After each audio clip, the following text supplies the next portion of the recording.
Bienvenue dans ce nouveau cycle des conversations francophones, donc voulu par la secrétaire générale de la francophonie, Louise Mushikiwabo, que j'ai le plaisir d'avoir à mes côtés, Madame la secrétaire générale de la francophonie, et à ses côtés, la ministre française de la Culture, Roselyne Bachelot, qu'on va entendre dans quelques instants. Je précise qu'une session consacrée au monde de l'édition sera évoquée lors d'une prochaine conversation qui aura lieu donc ici, la culture, qui est une composante fondamentale et transversale du développement durable. Eh bien, elle est au centre du projet francophone. Depuis son origine, l'Organisation internationale de la francophonie a fait de l'ancrage de la culture dans le développement de ses États et gouvernements membres l'un de ses objectifs fondamentaux. Les industries culturelles et créatives sont des vecteurs de diversité des expressions culturelles et de promotion de la langue française et des langues nationales, et donc des sources de croissance et d'emploi, notamment pour les populations les plus vulnérables que sont les femmes et les jeunes. C'est aussi un puissant levier de développement local inclusif et un facteur d'attractivité pour les territoires. Ainsi, en renforçant le lien social, elle contribue à répondre aux enjeux prioritaires du développement que sont l'éducation, l'égalité femmes-hommes et la citoyenneté.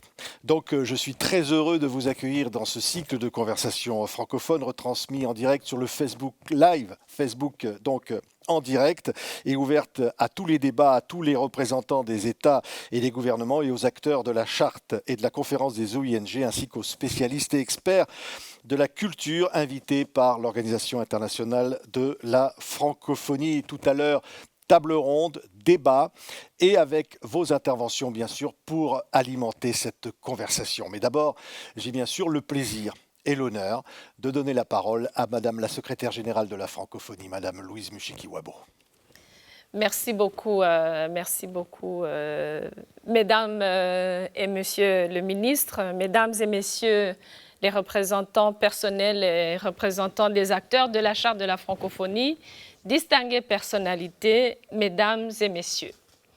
Je suis heureuse de vous retrouver, malheureusement encore à distance à cause de la pandémie, pour cette nouvelle conversation francophone placée sous le signe de la culture. La crise sanitaire affecte toujours profondément l'ensemble du secteur culturel. Et l'on dévoile à la fois l'importance, voire la nécessité, mais aussi la fragilité et la précarité. Le secteur culturel a été fragilisé par cette crise, mais en même temps, la créativité culturelle, aidée par le numérique notamment, a beaucoup progressé. Paradoxalement, moi, je crois que c'est en période de crise, d'angoisse, de confinement qu'on a envie de déguster un bon spectacle, de s'endormir avec un bon film, de se consoler au son de la musique. C'est dire l'importance du secteur culturel dans nos vies, surtout dans nos vies quand on a des problèmes. Je suis particulièrement honorée que vous avez accepté d'ouvrir cette conversation avec moi, chère Roselyne et cher Youssou N'Dour, qui est avec nous à partir de Dakar. Et je vous remercie beaucoup pour votre disponibilité. Vos interventions, j'en suis sûre, vos témoignages nous seront très précieux. Merci beaucoup. Nous avons également le plaisir d'avoir depuis Djibouti la ministre de la Jeunesse et de la Culture, chère Ibo, Madame Ibo Moumine Assoé, qui a accepté de partager sa vision à partir de la Corne de l'Afrique au moment de l'ouverture du débat dans un instant. Nos échanges porteront donc cet après-midi, après-midi de Paris, sur les industries culturelles et créatives, l'audiovisuel, les spectacles vivants, le cinéma, la musique, les musées, les patrimoines, les arts visuels. Mesdames et messieurs, le rôle stratégique des industries culturelles et créatives dans la croissance économique et le développement durable fait l'objet depuis quelques années d'une prise de conscience collective au niveau mondial. La communauté internationale a reconnu la contribution de la culture aux objectifs de développement durable en tant que composante fondamentale et transversale de différents domaines des politiques publiques. L'Organisation internationale de la francophonie que je représente a la culture dans son ADN depuis sa création, il y a plus d'un demi-siècle aujourd'hui, en tant qu'agence de coopération culturelle et technique. En 2005, l'OIF a joué un rôle central dans la mise en place de la Convention sur la protection et la promotion de la diversité des expressions culturelles au sein de l'UNESCO. Cette année 2021 a d'ailleurs été déclarée Année internationale de l'économie créative au service du développement durable par l'Assemblée générale des Nations unies et déclarée Année des arts, de la culture et du patrimoine par l'Union africaine.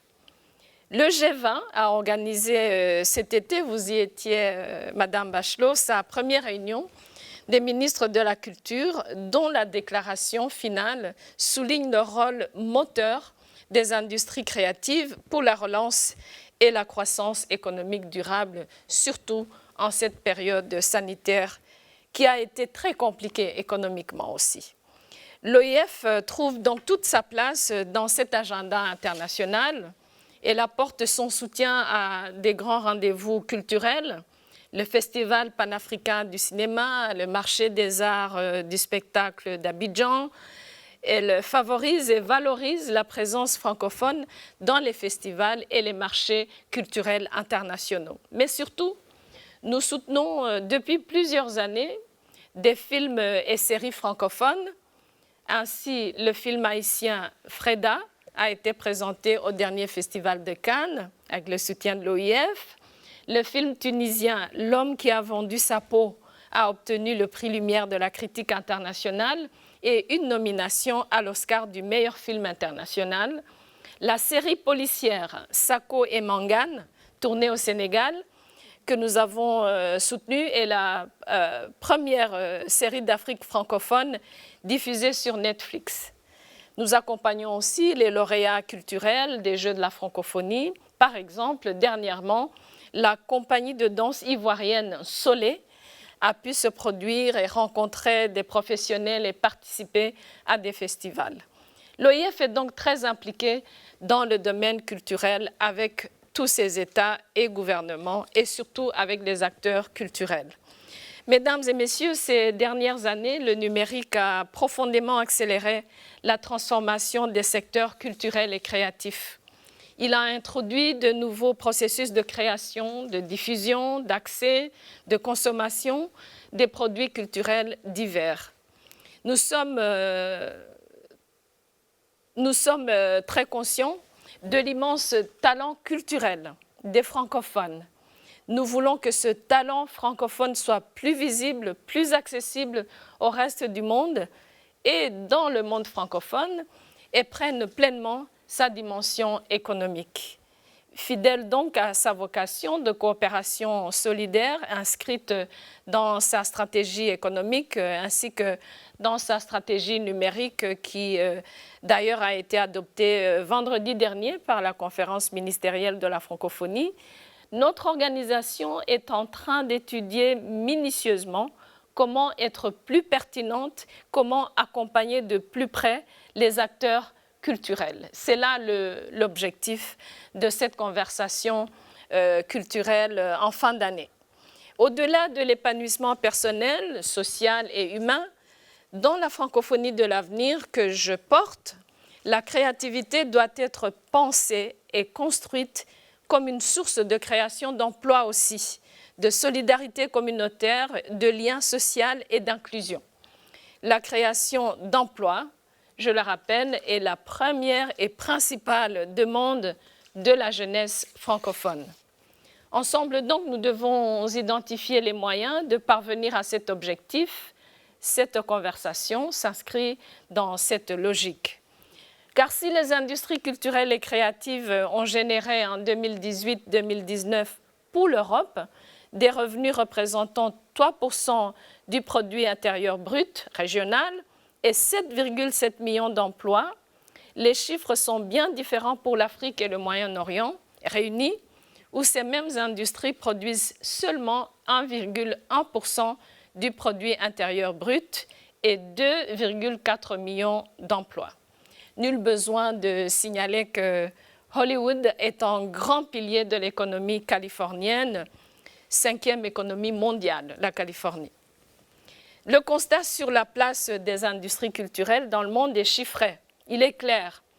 Et la pandémie est venue encore aggraver cette situation de profond déséquilibre. La francophonie a la capacité de mobiliser ses partenaires internationaux, ses gouvernements et États, le monde académique, les parlements, les médias et divers réseaux institutionnels ainsi que la société civile. Je voudrais donc que nous puissions ensemble proposer des solutions aux éléments de fragilité des industries culturelles et créatives francophones, surtout du Sud. Je compte sur vos regards et vos actions aux côtés de nous pour lever ces obstacles, pas seulement au moment de cette conversation, mais dans les semaines et dans les années à venir.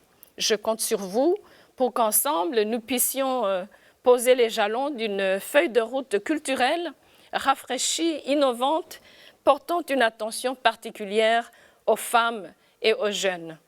Nous avons la chance de bénéficier de la participation des personnalités expérimentées et engagées, que je remercie toutes et tous vivement pour leur présence à nos côtés et leur participation donc à la prochaine table ronde. Madame Gloria Fataki, Monsieur Alexandre Michelin, Monsieur Jimmy Jean-Louis et Madame Carole Caremera. Chers amis, je vous remercie pour votre présence à nos côtés aujourd'hui, vos analyses et vos propositions, ainsi que celles des autres participants à distance à cet événement seront tous très appréciées et je vous remercie. Merci beaucoup, Madame la secrétaire générale de la francophonie. Roselyne Bachelot, Madame la ministre de la Culture, Madame la ministre française de la Culture, c'est à vous. Je suis très heureuse de saluer la secrétaire générale, chère Louise, et de vous retrouver, de saluer évidemment les amis qui nous voient en distanciel, comme on dit à présent, Youssou N'Dour, ministre, artiste, de saluer la ministre de Djibouti et puis tous les amis experts qui vont participer à ces travaux. Merci, chère Louise, de cette invitation à participer à cette conversation francophone sur la francophonie comme levier d'accélération des industries culturelles et créatives. C'est un sujet tout à fait essentiel et actuel pour la France alors que nous venons d'établir la stratégie d'accélération de ces industries, stratégie dotée de 400 millions d'euros, complétée par le volet culture du plan France 2030, 600 millions d'euros. Et ces ambitions françaises ne peuvent vraiment se penser en dehors du monde et, bien entendu, au premier chef du monde francophone. La spécificité des industries culturelles et créatives est leur capacité à déployer des logiques commerciales pour des biens et des services dont la valeur centrale est la création. Cette double composante, culturelle et économique, est fondamentale pour poursuivre, vous l'avez d'ailleurs souligné à l'instant, pour poursuivre les objectifs de développement portés par le projet francophone. La francophonie est dotée de nombreux foyers de créativité dans tous les secteurs des industries culturelles et créatives, la musique, le livre, la mode, le cinéma, les jeux vidéo. Mais ces industries, il faut le reconnaître, reposent souvent sur des modèles fragiles en raison de coûts de production élevés. Pas seulement d'ailleurs les coûts de production, mais également l'hyperconcurrence de l'offre, l'incertitude de la demande. Les entrepreneurs culturels font ainsi face à une prise de risque permanente. C'est pourquoi ces secteurs doivent être accompagnés, soutenus pour faire face aux grands défis contemporains et je pense notamment à la transition numérique. J'identifie aujourd'hui deux grands leviers d'action qui mettent véritablement la francophonie au service de ces industries. On dit les ICC parce qu'il faut bien les appeler par leur acronyme. D'une part, la solidarité francophone dans ce soutien aux ICC et d'autre part, le développement de coopérations francophones pour répondre aux défis et aux opportunités que représente le numérique pour les industries. D'abord, le soutien aux industries culturelles et créatives des pays francophones est fondamental pour structurer ces secteurs. La solidarité francophone doit s'exprimer pleinement dans ce domaine. Les États généraux du livre en langue française, qui se tenue en septembre à Tunis, ont constitué un jalon important d'une politique ambitieuse de coopération francophone dans le domaine du livre et de la lecture. Cet événement de rencontre et de partage a permis de réunir des acteurs majeurs du livre, les institutions, les représentants de la francophonie qui ont contribué à ces travaux. En conclusion de ces États généraux de Tunis, j'ai porté avec mon homologue tunisien, M. Habib Amar, une déclaration conjointe des ministres de la Culture. Cette déclaration, qui a été signée par plusieurs pays de la francophonie, nous rassemble autour de principes et d'engagements visant à favoriser une meilleure circulation des œuvres francophones et un accès du plus grand nombre aux livres et à la lecture à l'échelle de la francophonie. Nous devons poursuivre ces engagements et les traduire en actions concrètes. J'invite d'ailleurs les autres pays de la francophonie à nous rejoindre, puisque cette déclaration reste ouverte à la signature. Dans le domaine du cinéma, le Fonds pour la jeune création francophone est une illustration de la solidarité francophone pour le développement de modèles vertueux dans le secteur de ces industries. En associant plusieurs partenaires francophones, français, belges, luxembourgeois, québécois, canadiens, burkinabés, ce dispositif révèle et met en lumière les nouvelles voies francophones tout en encourageant la structuration d'écosystèmes locaux. En 3 ans d'existence, ce sont plusieurs dizaines de projets de films francophones qui ont été soutenus, présentés dans les festivals internationaux. Je citerai aussi le rôle de l'AFD, l'Agence française de développement, qui soutient des projets en faveur de l'édition, du cinéma, de la musique. En plus de jouer un rôle clé pour la promotion de la francophonie, ce soutien aux ICC en Afrique, via des programmes tels qu'Afrique créative, est un levier puissant de développement local, de croissance, d'emploi. Je sais que vous y êtes très sensible, chère Louise. Il favorise aussi l'accès à la culture et à la cohésion sociale. Enfin, les échanges professionnels jouent un rôle essentiel pour tous les entrepreneurs culturels au sein de la francophonie. Dans ce contexte, en évolution permanente, les acteurs du secteur doivent être sans cesse en quête d'innovation, de nouveautés. C'est pourquoi j'encourage les États et gouvernements de la francophonie à soutenir ces acteurs pour les aider à se retrouver, à collaborer, à participer à des événements qui leur permettent de partager leurs expériences. La France travaille actuellement au développement de projets destinés spécifiquement aux entrepreneurs culturels français pour les aider à se tourner davantage vers les marchés étrangers. Cette dynamique peut certainement faire l'écho à d'autres initiatives au sein de l'espace francophone. Ensuite, il est essentiel de renforcer les coopérations francophones afin de faire face aux grands défis posés par le numérique. L'espace francophone est un espace d'avenir et de modernité. Je prêche une convaincue, chère Louise, où la question des nouvelles technologies est centrale. Très tôt, l'espace francophone a su s'adapter, profiter des opportunités du numérique, tout en anticipant les risques engendrés par cette révolution. Parmi les défis auxquels la francophonie numérique doit faire face, figure celui prioritaire de l'accès au contenu francophone à l'aune de l'objectif de promotion de la diversité des expressions culturelles en ligne. En effet, dans l'environnement numérique, les mécanismes de prescription et de recommandation ont été décuplés pour faire face à la surabondance des contenus que nous constatons. Or, l'accès au contenu francophone est aujourd'hui limité par l'hyperconcentration de l'offre culturelle sur quelques grandes plateformes internationales. C'est pour répondre à cet enjeu essentiel, celui de l'accès au contenu culturel et scientifique francophone dans l'environnement numérique, que la France a mis en place avec ses partenaires, en particulier le Québec, a mis donc en place des stratégies pour améliorer la découvrabilité des contenus francophones en ligne. Alors, qu'est-ce que c'est que la découvrabilité ?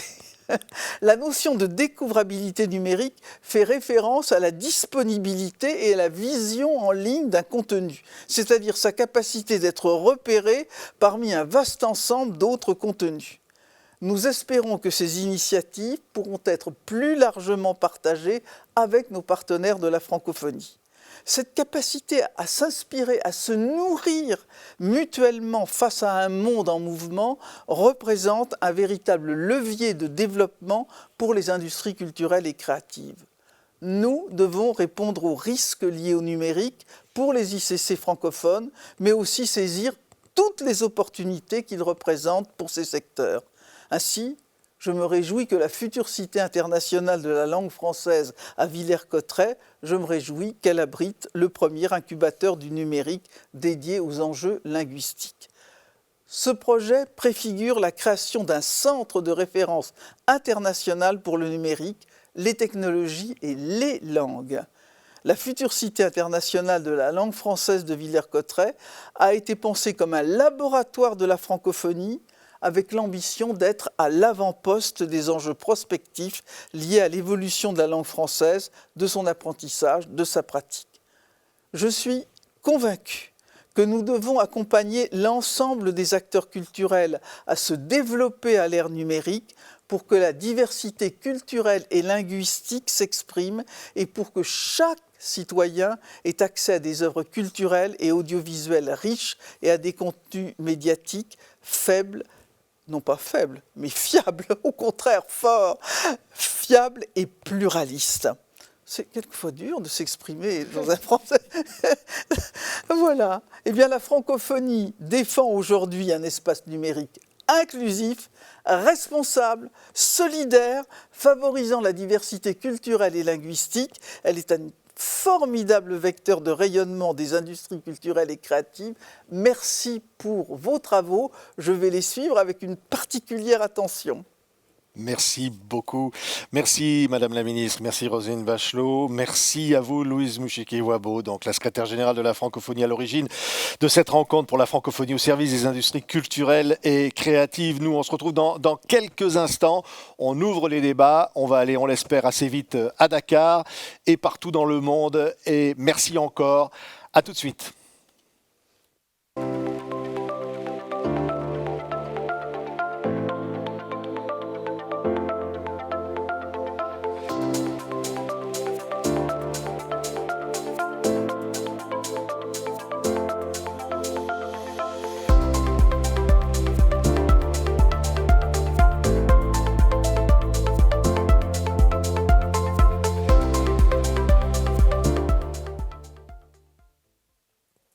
Voilà, nous sommes à nouveau ensemble. Merci infiniment. Et voilà, les industries culturelles et créatrices sont significatives dans l'économie mondiale. Elles ont généré 2250 milliards de dollars et 30 millions d'emplois en 2018 selon l'UNESCO. Mais des disparités importantes existent entre Nord et Sud quant à leur poids dans les économies régionales.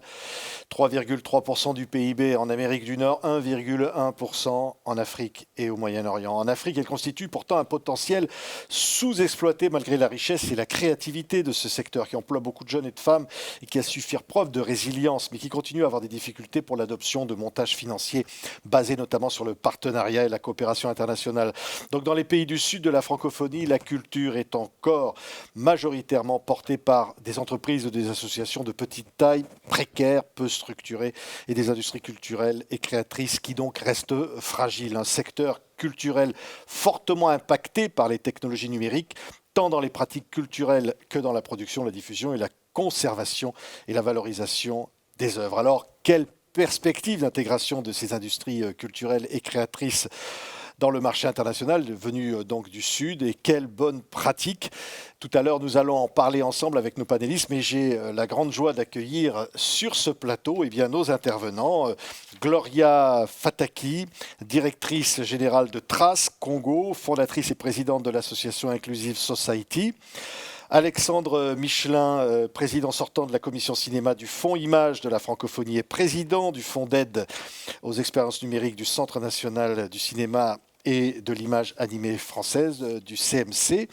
Avec nous en duplex, je ne sais pas si on peut dire comme ça, ou en tous les cas en Zoom, Jimmy Jean-Louis, producteur, danseur, acteur, ambassadeur itinérant pour Haïti, qui est en ce moment à Los Angeles, et c'est l'aube pour lui, donc on le remercie d'être avec nous dans quelques instants. Et puis Carole Caremera, qui est donc actrice, qu'on ne présente plus, danseuse, saxophoniste, entrepreneuse culturelle venue du Rwanda.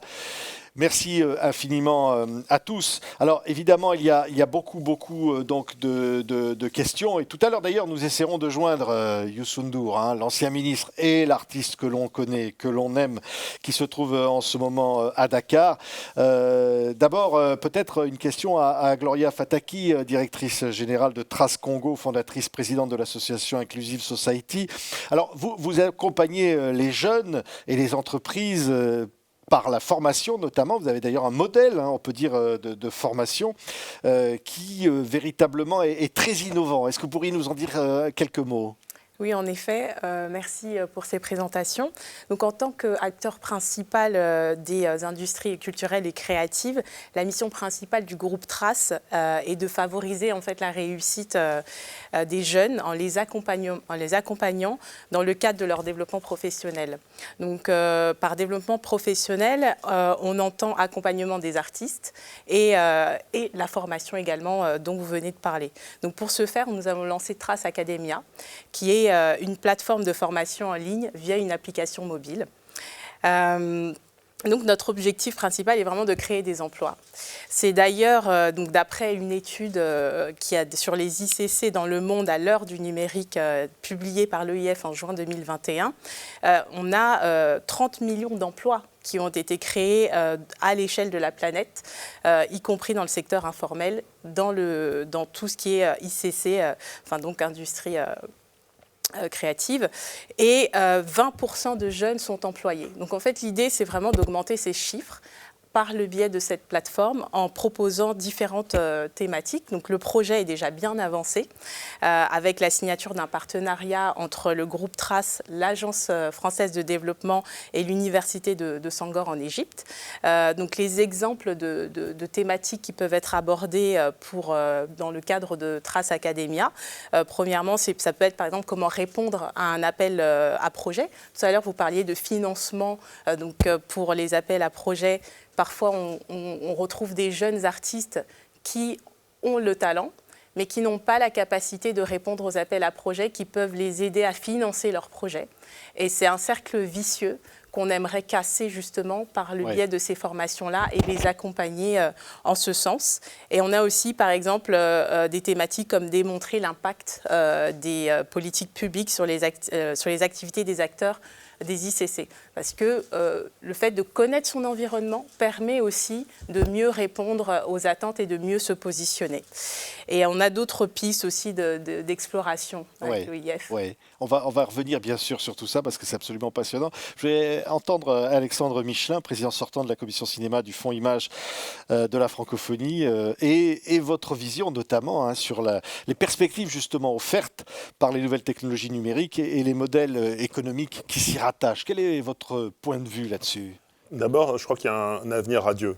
Il faut être très conscient que la jeunesse de tous les pays dont on parle, la créativité qui existe déjà dans des conditions très difficiles, vont être en fait démultipliées par les nouveaux outils, pour les outils qui sont déjà dans leurs mains, tout simplement parce qu'une partie de la créativité va se jouer dans les téléphones mobiles, une partie de la créativité va se jouer en ligne, et quand on est en ligne, on a le monde en distribution.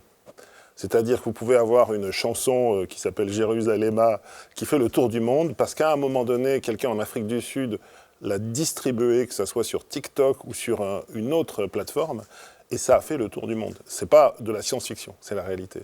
Et c'est cette puissance des réseaux sociaux, des outils électroniques qui donne une chance particulière. L'autre élément, c'est la jeunesse. Quand on regarde la jeunesse de l'Afrique ou la jeunesse du Nigeria, par exemple, on se rend compte que ce sont des réservoirs de créativité, même pour les codeurs. Il y a aujourd'hui des start-up en Afrique. L'année dernière, il y a eu 5 milliards d'investis dans les start-up africaines. Voilà. Et donc, il faut sortir des clichés un peu, tristes. Parce qu'en fait, cette jeunesse, elle est en train de révolutionner les choses.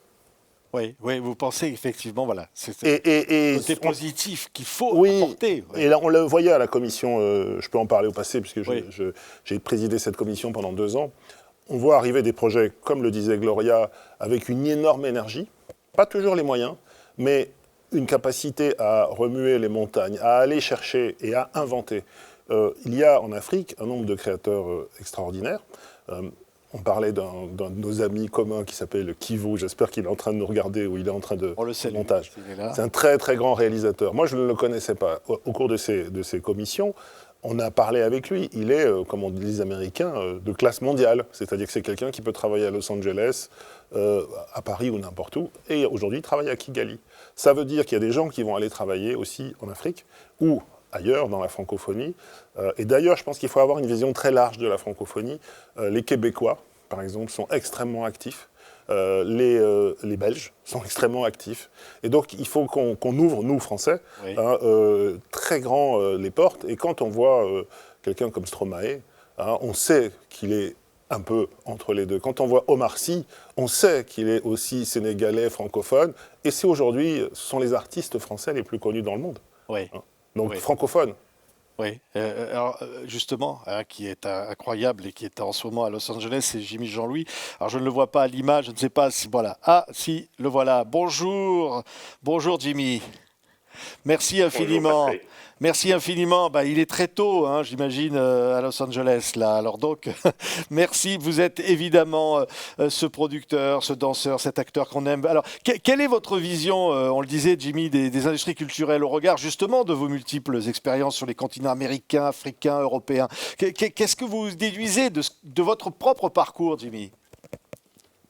Bon, c'est vrai que moi, je suis à la base francophone en tant qu'haïtien. Puis, bien sûr, j'ai grandi à Paris.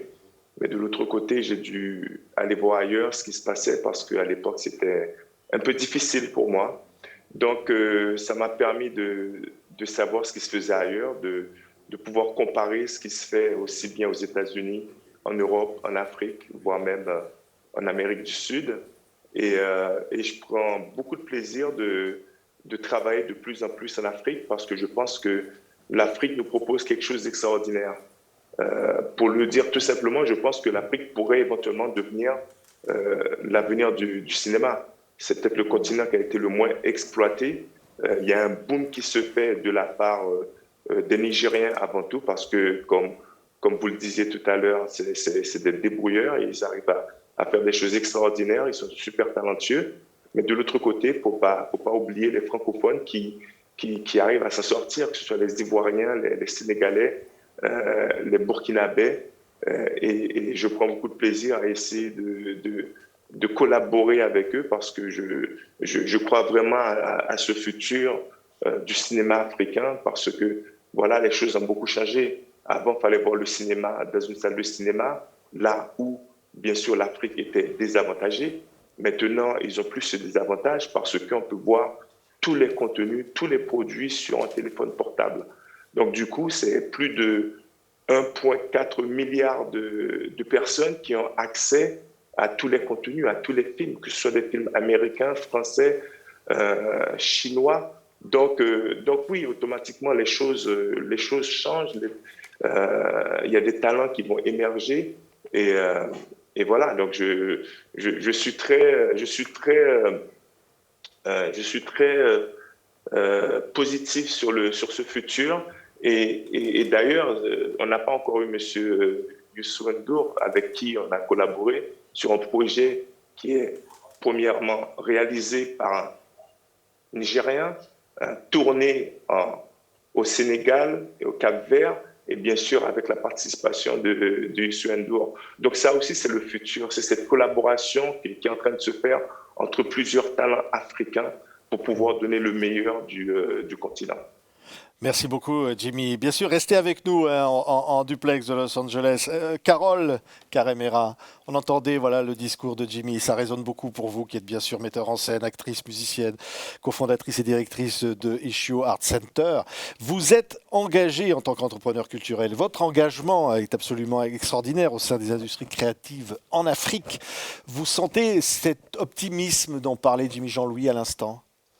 Oui, Oui, pas simplement de la part des plateformes internationales, mais surtout de la part des jeunes, en fait. Voilà, moi, j'appartiens à la génération suivante, on va dire ça comme ça, des artistes, mais surtout dans la jeunesse africaine en particulier, il y a une maturité artistique, créative qu'on trouve pratiquement pas ailleurs. Donc les jeunes aujourd'hui, grâce à Internet, sont connectés à toutes les cultures du monde, mais à partir de leur espace. Donc ça veut dire qu'il n'y a pas tout à fait cette hiérarchie entre, parce que je n'appartiens pas à cet espace géographique, culturel, je ne peux pas aujourd'hui proposer un contenu créatif qui soit performant et qui soit intéressant. Les jeunes aujourd'hui, comme on l'a dit tout à l'heure avec Jérusalema, écrivent dans toutes les langues. Il faut savoir que l'Afrique, c'est ça aussi sa diversité, c'est plus de 2000 langues qui sont parlées, donc c'est autant d'imaginaire, autant d'esthétique, autant de rapports au monde, de valeurs et d'identité pluriels qui n'ont pas encore trouvé leur espace, qui n'ont pas encore été, comme l'a dit Jimmy, qui sont sous-exploités. L'Afrique est exploitée à un autre niveau, mais ce niveau-là n'a pas encore été suffisamment exploité. Et donc aujourd'hui, voilà, que ce soit dans le domaine du cinéma, que ce soit dans le domaine de la littérature, aujourd'hui les plus grands prix littéraires sont donnés à des descendants du continent africain quand ils n'y vivent pas, que ce soit au niveau du cinéma. Ce n'est pas pour rien si les grandes plateformes aujourd'hui digitales s'installent et créent des bureaux sur le continent parce qu'elles voient déjà le potentiel, pas simplement commercial ou économique, mais surtout créatif des jeunes du continent. Oui. Merci beaucoup. Gloria Fataki, il y a cette dimension des ICC, comme on dit, qui sont aujourd'hui très mobilisés pour l'égalité femmes-hommes. Comment vous sentez-vous les mesures concrètes, les leviers d'action qu'on pourrait mettre en place pour créer dans ce domaine un changement durable et vertueux, notamment à travers la diffusion des contenus sur cette égalité femmes-hommes? Très bien. Alors là, vous touchez un point important pour moi, sachant que je suis aussi membre du conseil d'administration d'ONU Femmes en France. Et les questions d'égalité hommes-femmes sont très importantes. Et ça commence par des actions concrètes. Premièrement, favoriser la place des femmes dans les médias. C'est aussi un de nos rôles en tant que médias. C'est-à-dire que si on prend l'exemple du groupe Trace, l'idée c'est d'avoir sur nos playlists 50% de femmes présentes dans nos playlists, ce qui n'est pas le cas aujourd'hui, pour différentes raisons. C'est vraiment un vrai challenge car les femmes n'osent pas. Et elles ne bénéficient aussi pas du même accompagnement que les hommes. Et d'ailleurs, il y a un acteur culturel à Pointe-Noire qui m'a expliqué que, par exemple, que des femmes lui avaient confié qu'après s'être mariées, elles mettaient fin à leur carrière d'artiste. Et ça, c'est pour se consacrer en fait à leur vie de famille. Et certains maris aussi n'étaient pas à l'aise avec le fait qu'elles soient artistes et qu'elles continuent une carrière dans la musique. Donc tout ça, ce sont des freins on doit faire en sorte de sensibiliser ces femmes-là et peut-être les maris aussi. Aussi également, comme l'a fait le groupe Trace, nommer des femmes à la tête des médias nationaux et internationaux. Ça, c'est vraiment important aussi pour apporter cette touche féminine, évidemment des femmes compétentes, parce qu'il ne faut pas non plus faire simplement de la discrimination positive, comme on dit, il faut aussi que les compétences suivent. Et pour finir, collaborer. Parce que sans la collaboration entre les hommes et les femmes, rien ne se fera. Donc on n'est pas en compétition, on est plutôt complémentaires. Et ça, c'est important de le dire, parce que souvent, quand on parle d'égalité homme-femme, on a tendance à penser à une opposition entre les sexes, alors que ce n'est pas du tout ça, c'est vraiment une complémentarité. Et d'ailleurs, c'est l'objet du programme E4She de ONU Femmes, qui permet en fait la promotion des femmes, du leadership des femmes par des hommes dirigeants qui ont eu, eux, la chance d'occuper des hautes positions au sein de la société.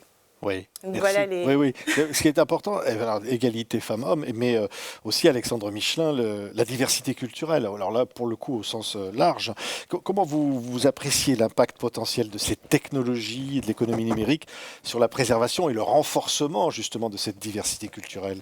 Alors c'est un point très complexe parce que j'ai travaillé pendant une dizaine d'années chez Microsoft et on voit bien que la tech mondiale, elle n'est pas spécialement paritaire. C'est comme un monde d'hommes, historiquement, aux États-Unis et dans le monde. Donc vouloir l'utiliser pour aussi favoriser la parité, c'est une ambition que même les sociétés de tech ont du mal à... Donc il faut pas, je dirais, aller plus vite que la musique de ce point de vue-là, mais en revanche, ça passe par l'éducation, c'est exactement ce dont parlait Gloria, ça passe aussi par le fait qu'il y ait des rôles modèles. qu'on voit des femmes qui non seulement montent des entreprises, montent des start-up et réussissent. Hein. Et ce sont des choses, même en France, qui ne sont pas si évidentes que ça, parce que les investisseurs ont des a priori. Ce sont en général des hommes. Ils n'ont pas forcément envie d'investir dans des sociétés gérées par des femmes. Et donc, on a beaucoup de barrières qui sont vraies dans le monde entier. Donc, il n'y a pas quelque chose de ce point de vue-là de très spécifique à la francophonie. En revanche, vu la jeunesse, je pense qu'il y a des opportunités extraordinaires, à condition qu'on trouve exactement ce dont on parlait, des incarnations qui vont porter ce message et qui vont montrer que c'est possible. Parce que ça, du coup, ça va faire un effet considérable. Et vu qu'il y a beaucoup de jeunes, ça va progresser. Moi, j'ai monté un forum qui s'appelle le Knowledge Immersive Forum, le KIF, parce que c'est rigolo en français de parler de ça, pour parler justement du métaverse, de toutes ces nouvelles opportunités, du nouvel Internet. Et on se rend compte que, par exemple, en France, les créatives, les créatrices, les productrices sont très nombreuses dans la culture. Il y a plus de femmes créatrices, créatives, productrices dans cette partie, parce qu'elles ont commencé sur la réalité virtuelle avant les hommes, qui étaient plutôt du côté technique. Donc il faut utiliser en fait ces nouvelles opportunités pour tout de suite contrebalancer ces problématiques de hommes, de parité. Oui. Je ne sais pas si Jimmy Jean-Louis est avec nous en duplex. Hein, Jimmy, ah voilà. Jimmy, vous écoutiez évidemment tout ce qu'on dit. On connaît votre intérêt, vous, Jimmy, pour le phénomène Nollywood au Nigeria. Est-ce que vous diriez, Jimmy, que ces possibilités de cet exemple de Nollywood pourraient se transposer dans l'espace francophone ou pas ? Je pense que c'est possible, hein, parce que c'est vrai que Nollywood, c'est un phénomène qui est assez nouveau. Hein. Il faut se dire que ça fait uniquement 20 ans que ça existe, plus ou moins. Moi, ça fait 15 ans que je fréquente le Nigeria, donc je connais très très bien les talents venant du Nigeria, sauf que eux, ils ont pas attendu qui que ce soit pour faire les choses. Donc au début, c'était des petits films, peut-être mal faits, mal gérés, mais malgré tout, ils arrivaient à vendre ça dans tous les coins de rue. Et puis petit à petit, ils se sont professionnalisés. Et puis, bien sûr, maintenant, on commence à voir des partenariats entre les chaînes telles que Netflix qui collaborent avec des talents, qui font des deals de 3 films par an, de 5 films par an, parce que maintenant, ils ont créé une industrie qui, à 20 ans, n'existait pas.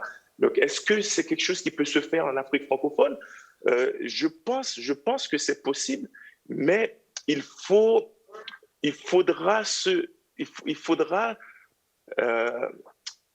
enlever l'étiquette, une certaine étiquette que les francophones ont et que les Nigériens n'ont pas. Les Nigériens sont complètement décomplexés. Alors que je pense que l'Afrique francophone a un certain complexe et il faudrait peut-être décomplexer tout ça pour pouvoir rentrer dans le tas et produire.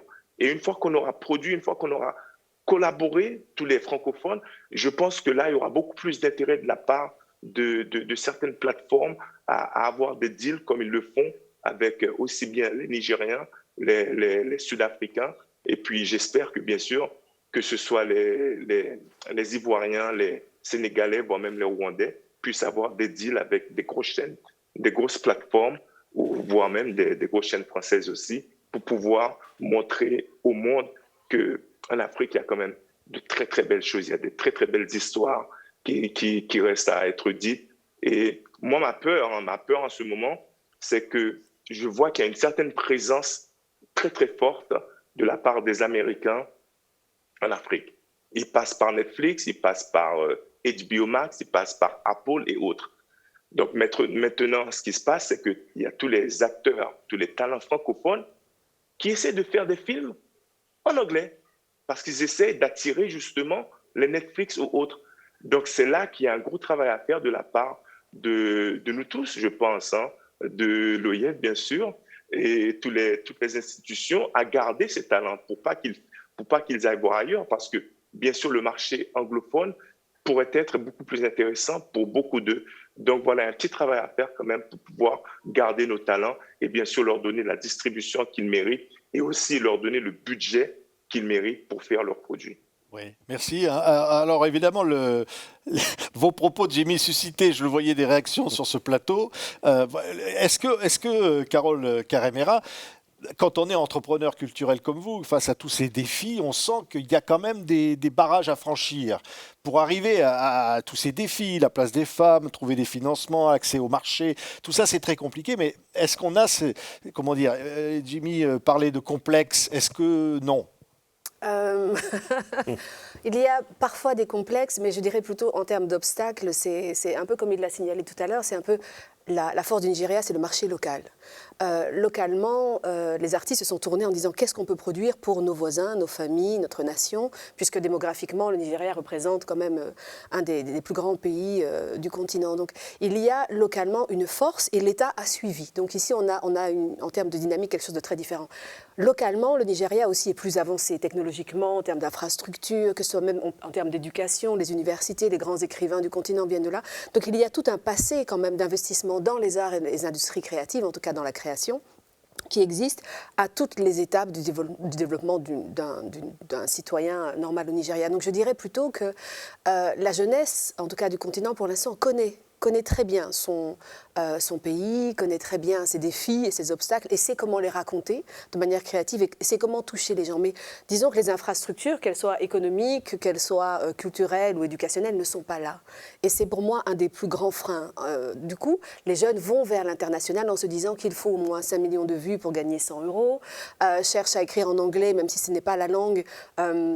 Elle est nettement moins poétique que le Yoruba ou que le Kinyarwanda, mais les gens essaient d'aller là où le marché se trouve. Donc je pense que fondamentalement, dans l'espace francophone, il y a un manque d'approche et d'investissement de la part des politiques publiques, mais aussi du secteur privé, pour vraiment sécuriser ça. Ce qui va après permettre à d'autres partenaires internationaux, quels qu'ils soient, de venir investir, mais avec un enracinement des pratiques culturelles et de l'identité culturelle et des imaginaires qui ne sera pas mis en danger par, à cause simplement des contraintes de survie économique des artistes actuels. Oui. Je voudrais que chacun intervienne, tout ce qui est dit, parce que c'est absolument passionnant. Parler de la force des américaines aujourd'hui que Jimmy Jean-Louis constatait.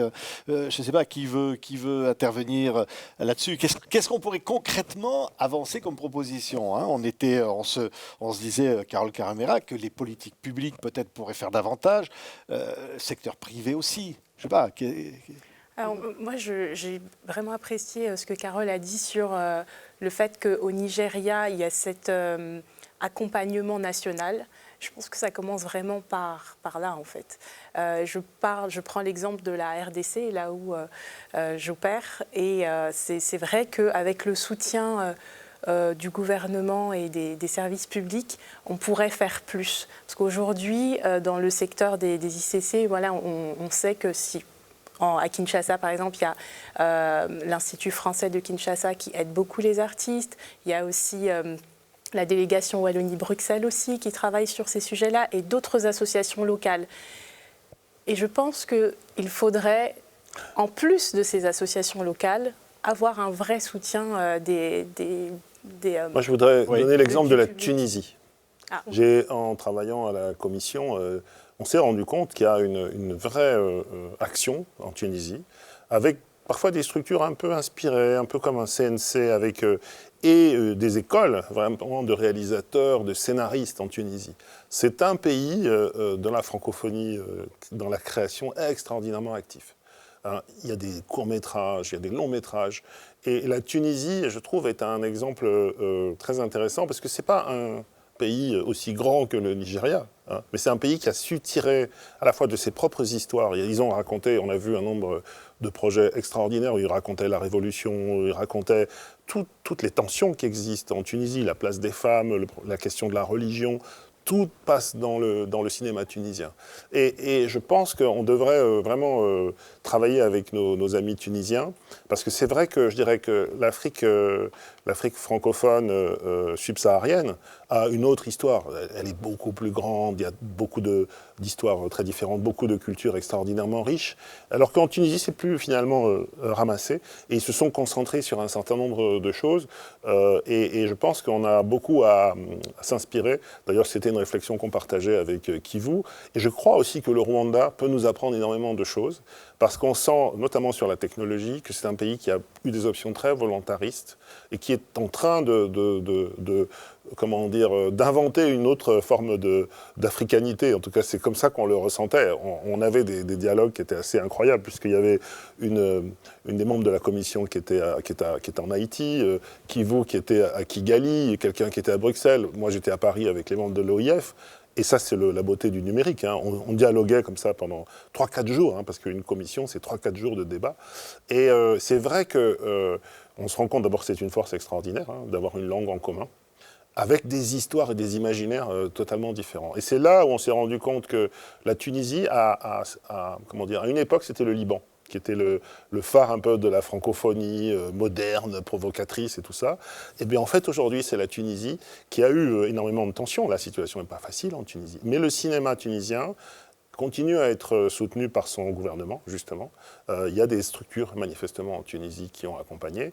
Et je trouve qu'on a un autre exemple mondial qui montre que ce n'est pas qu'une question de taille. La Corée, c'est un tout petit pays. Hein. La Corée du Sud, c'est encore plus petit. Mais effectivement, ils ont construit sur le temps des stratégies culturelles.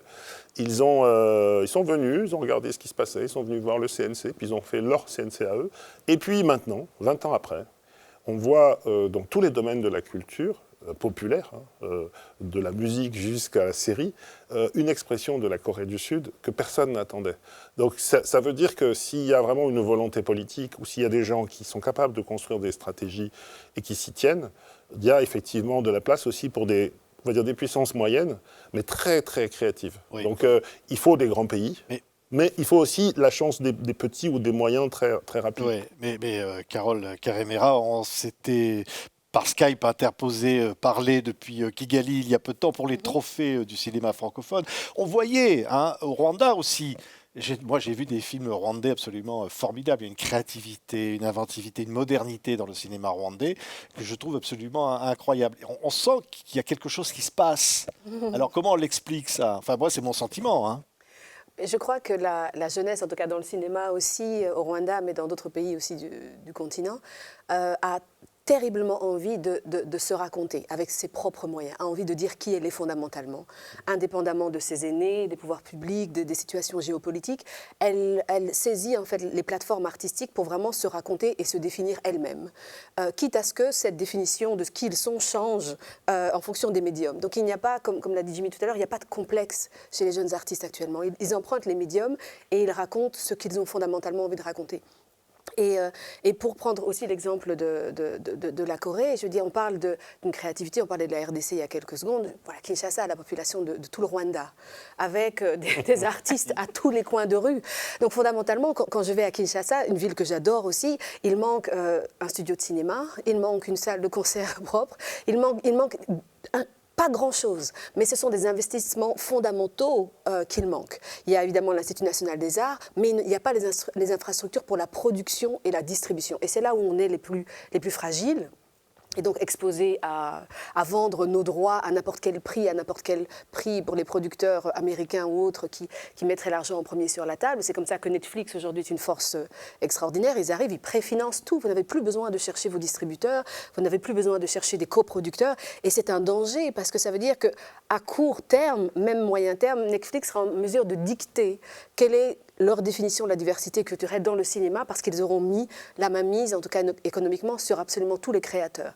Donc comment faire en sorte de développer des plateformes qui non seulement permettent aux jeunes artistes de dire de la manière dont ils veulent, dans la manière la plus libre qui soit, parce qu'il y a aussi la question de la liberté d'expression créative qui doit être maintenue, mais aussi ne pas mettre en danger leur survie économique, etc. Donc il faut vraiment que les États de la francophonie voient peut-être mettre ensemble leurs moyens pour créer des plateformes, peut-être par région, 2 ou 3, ça suffirait. On disait le Liban, la Tunisie, la RDC, on a Haïti, on a la Guadeloupe. Donc, on pourrait trouver un moyen de mettre en place des plateformes qui permettent géographiquement de servir, mais aussi de créer des collaborations, de la coproduction entre les pays de l'espace francophone pour permettre après d'avoir ces plateformes de distribution qui permettraient à moindre coût, évidemment, d'atteindre nos publics, parce que les coûts restent toujours élevés. La plupart des jeunes n'ont pas Netflix dans nos pays. On pirate énormément. On a une personne par quartier qui après revend le contenu piraté. Donc ça, il faut évidemment que ça s'arrête, mais il faut surtout créer des plateformes et des coûts d'accès à ces plateformes qui soient qui soient mises en fait au prorata et de niveau de vie des gens. Oui. Jimmy. Oui, Jimmy, vous êtes, vous, au cœur de cette industrie du cinéma mondial aux États-Unis, qui dicte un peu sa loi. Mais vous l'avez dit, comment exister avec la possibilité d'exprimer ce que l'on est sans être obligé de l'exprimer en anglais et sans être obligé de suivre le diktat du marché tel qu'on veut le formater aux États-Unis ou sur le marché international. Comment on va préserver à la fois la possibilité d'avoir les moyens d'exprimer indépendance et culture. Et voilà, et c'est ce qui peut-être est attendu de la part du cinéma francophone, et notamment du cinéma africain. Oui, ben je pense, oui, c'est ce qui est attendu. D'ailleurs, j'ai participé à un forum à Kigali il y a à peu près deux ans de cela. Il me semble, Carole, j'adore le Rwanda. Donc... elle vous remercie. Oui, et c'est vrai que j'ai l'impression que Kigali pourrait, ou le Rwanda pourrait représenter un genre de hub du cinéma, parce que, comme on le sait, l'infrastructure est là, et en leur donnant un petit peu plus de moyens, avec un petit peu plus de suivi, je pense qu'il y a des choses qui peuvent naître à partir de là. Et quand on prend conscience du nombre de francophones qu'il y a, pas uniquement en Afrique, mais dans le monde entier, et puis de l'autre côté, on marie ça avec tous les talents que nous avons, ben c'est pratiquement un succès garanti. Quand on a la chance d'avoir quelques éléments qui arrivent à sortir du lot, tels que, prenons le cas mais je salue bien sûr Jessica Généus, qui a réalisé Freda en Haïti, ou dans des conditions pratiquement impitoyables, mais elle arrive à s'en sortir. Elle a fait son film, et son film est en train de voir le jour jusqu'à ce qu'il soit en liste de recevoir une nomination aux Oscars. Donc ça, c'est juste un exemple pour dire que oui, les talents sont là. Oui, nous avons des points forts tels que des pays qui sont susceptibles de recevoir certains événements, d'essayer de mettre toutes les têtes ensemble pour pouvoir se créer un chemin. Oui, nous avons besoin des institutions pour nous accompagner. Et à partir de là, je pense qu'on pourrait éventuellement se battre contre ces géants. Et comme disait Carole, j'ai vraiment très, très peur de ce que fait Netflix. Parce que Netflix est en train de tout manger. Mais tout manger. Là, en ce moment, ils sont en partenariat avec les talents les plus pointus du continent. Ils ont rappelé les 5 talents les plus pointus du Nigeria, les 5 de l'Afrique du Sud, et petit à petit, ils sont en train de rentrer vers l'Afrique francophone aussi. Donc voilà, donc je pense qu'il y a quand même du travail à faire pour pouvoir sauvegarder cette Afrique francophone et puis cette francophonie que nous avons. Oui, Gloria Fataki veut abonder peut-être dans ce sens. Vous êtes d'accord? Netflix va tout manger, Gloria. Alors, moi, je n'ai pas les preuves, mais en tout cas, ce que je peux ajouter par rapport à ce que disait Carole et tout le monde autour de cette table par rapport aux infrastructures, l'accès à Internet est un frein en Afrique. Très peu de pays ont accès, enfin très peu de pays et de jeunes ont accès à Internet. On le voit quand je vois le prix de l'accès, c'est $100 minimum par mois, c'est pas donné à tout le monde. Et on sait qu'aujourd'hui, les jeunes peuvent communiquer leur art à travers les réseaux sociaux, par exemple. Mais pour ça, il faut avoir accès. Ils peuvent se former en ligne, mais pour ça, il faut avoir accès à Internet.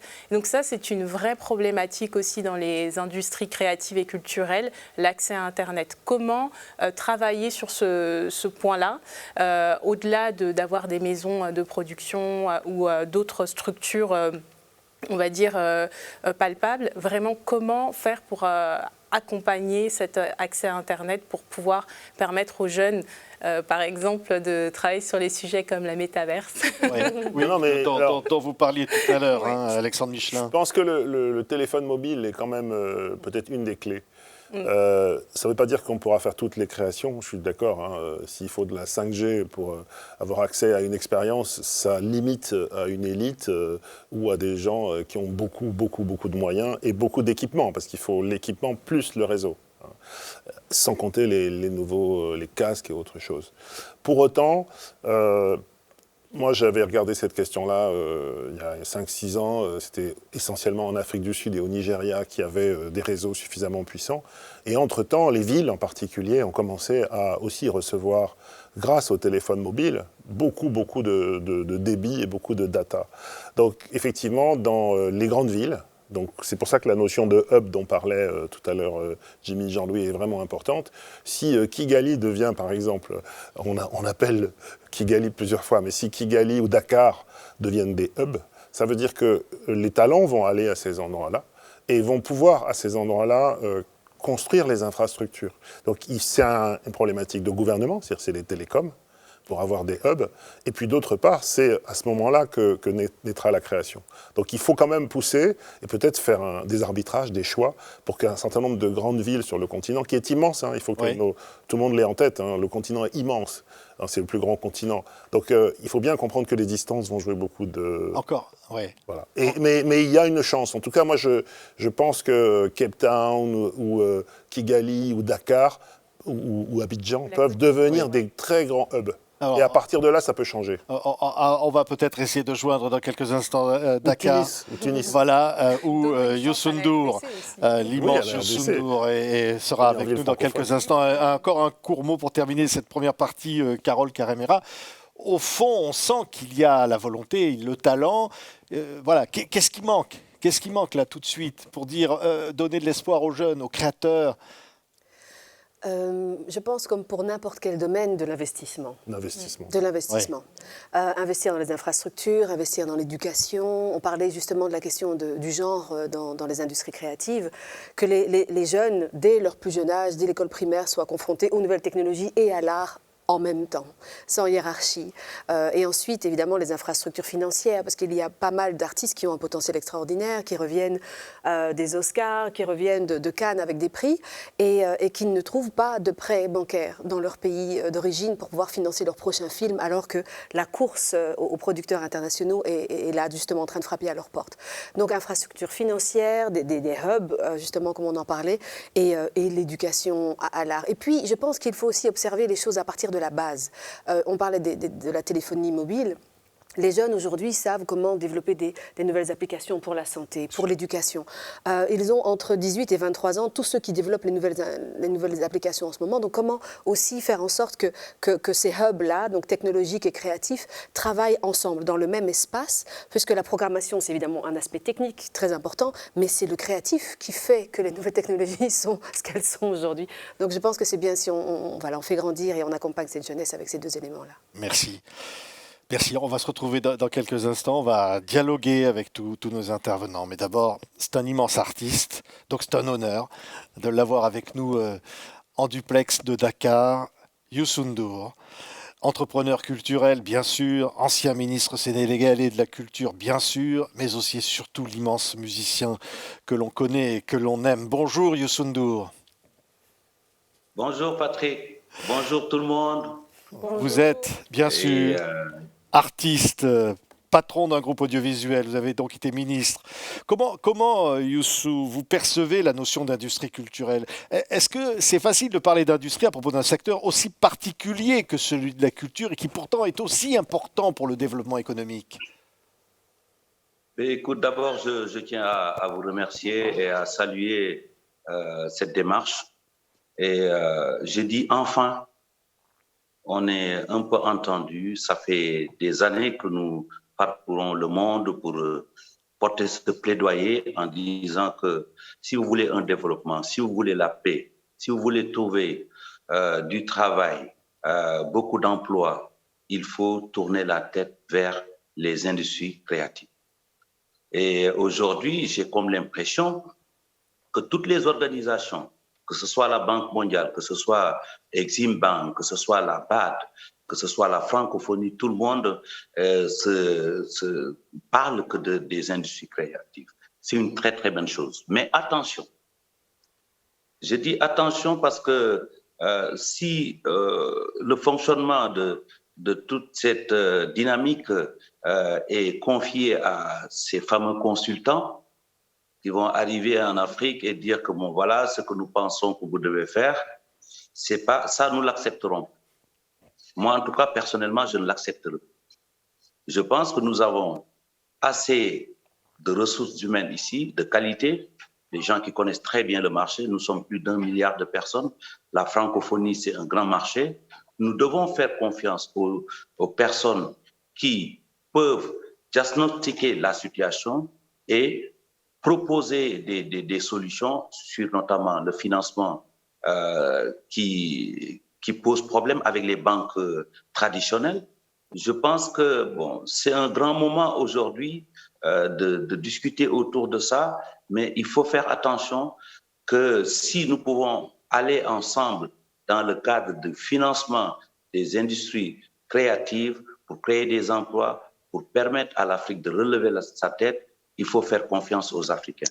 Voilà un peu ce que je voulais dire, mais je sais que la transformation, tout à l'heure, une personne l'a dit, Internet permet aujourd'hui à une personne qui est dans un village ici au Sénégal ou au Rwanda d'être connectée un peu partout dans le monde, de vendre son produit, de présenter son produit.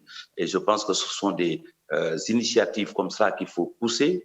Il faut aussi équilibrer le marché, parce que si nous prenons le cas des moteurs de recherche aujourd'hui, comme YouTube, vous savez qu'un artiste ou un acteur qui travaille ici en Afrique avec son public et tout, est moins payé qu'un artiste qui utilise le même moteur de recherche ou de diffusion qu'aux États-Unis. Donc, il y a des inégalités qu'il faut vraiment revoir. Voilà un peu dans un tas ce que je voulais dire dans un premier temps en attendant les autres questions. Oui, mais encore un petit mot, hein, Youssou. Concernant les plateformes numériques, on dit souvent qu'elles favorisent les plus puissants. Bon, l'Afrique a gagné des parts de marché là-dessus, mais est-ce qu'on a les moyens de permettre la diversité culturelle sur le numérique? Est-ce qu'on peut s'en sortir? Est-ce que l'Afrique peut se faire une place sur ces fameuses plateformes numériques? Absolument. Aujourd'hui, aller au Nigeria, c'est 2000 films qui se font. 2000 films par an.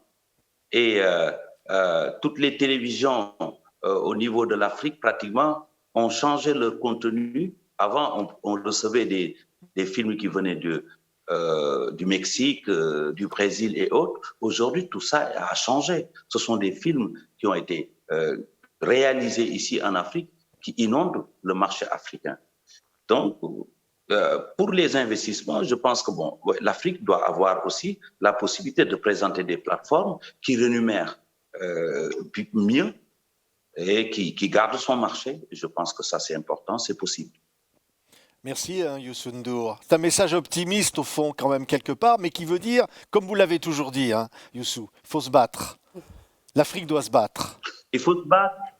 Mais il faut se battre et moi, j'en ai un peu marre des réunions, des Zooms, des réunions et tout. Action. Action, please. Oui, c'est ce que fait la secrétaire générale de la francophonie, qui veut du concret. Hein, oui, que je salue au passage ma sœur Louise. Oui, qui vous entend en ce moment. Merci beaucoup, Youssou N'Dour. Merci. Et on va continuer sur ce que disait Youssou N'Dour, ce qui est tout à fait essentiel. Je vous propose maintenant un échange avec les États et gouvernements et les acteurs de la charte. On va ouvrir cet échange, cette conversation. Et en remerciant encore Youssou N'Dour d'être intervenu en direct, on va passer si c'est possible techniquement, je ne sais pas, on va me dire en régie si ça fonctionne, du Sénégal à Djibouti. Est-ce que techniquement, il est possible d'avoir en ligne Madame Ibo Moumine Assowe, la ministre de la Jeunesse et de la Culture de Djibouti, que je vois en ce moment à l'écran et que je remercie infiniment donc d'être avec nous pour participer à cette conversation francophone sur les industries culturelles et créatives. Madame la ministre, vous ouvrez donc à présent ce débat, ces échanges avec tous les participants venus du monde entier pour la francophonie et nos intervenants ici à l'initiative de Madame Louise Mushiki-Wabo, la secrétaire générale de la francophonie. Je propose de vous entendre avec joie. Je vous entends très bien et c'est un plaisir d'avoir passé toute une partie de l'après-midi à vous écouter. Un plaisir aussi d'avoir entendu Youssouf N'Dour, que j'apprécie beaucoup. J'apprécie l'artiste et aussi l'homme qui se bat pour que les arts et la culture de l'Afrique soient gagnants. Donc, je voudrais commencer mon mot comme ça.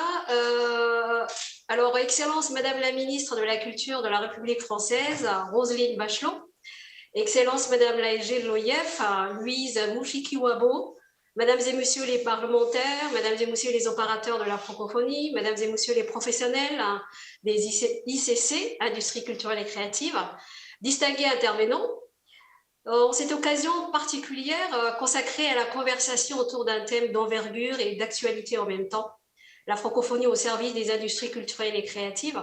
C'est pour moi un plaisir de prendre la parole pour procéder à l'introduction de la session débat général. Tout d'abord, je voudrais adresser mes chaleureux remerciements à la secrétaire générale de l'OIF pour son invitation. J'aimerais dire à Madame Mushiki-Wabo, chère Louise, nous nous sommes connus il y a 1 an au siège de l'IMFD, lors de votre première visite à Djibouti. Au cours de cette rencontre, je n'étais pas alors ministre, mais professeur à l'université de Djibouti et poète pour le plaisir des mots.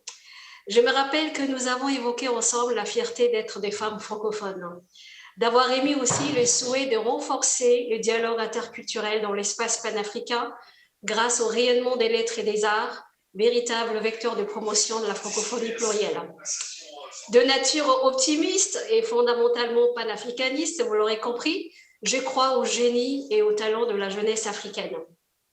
Et maintenant que j'interviens en ma qualité de ministre de la Jeunesse et de la Culture, introduire une discussion sur les voies et moyens de mieux développer les ICC, et ceci afin d'orienter les stratégies politiques de pays francophones du Sud, de mutualiser des fonds pour accompagner des projets de créativité artistique, est une responsabilité qui m'échoit au quotidien, mais qui m'honore également.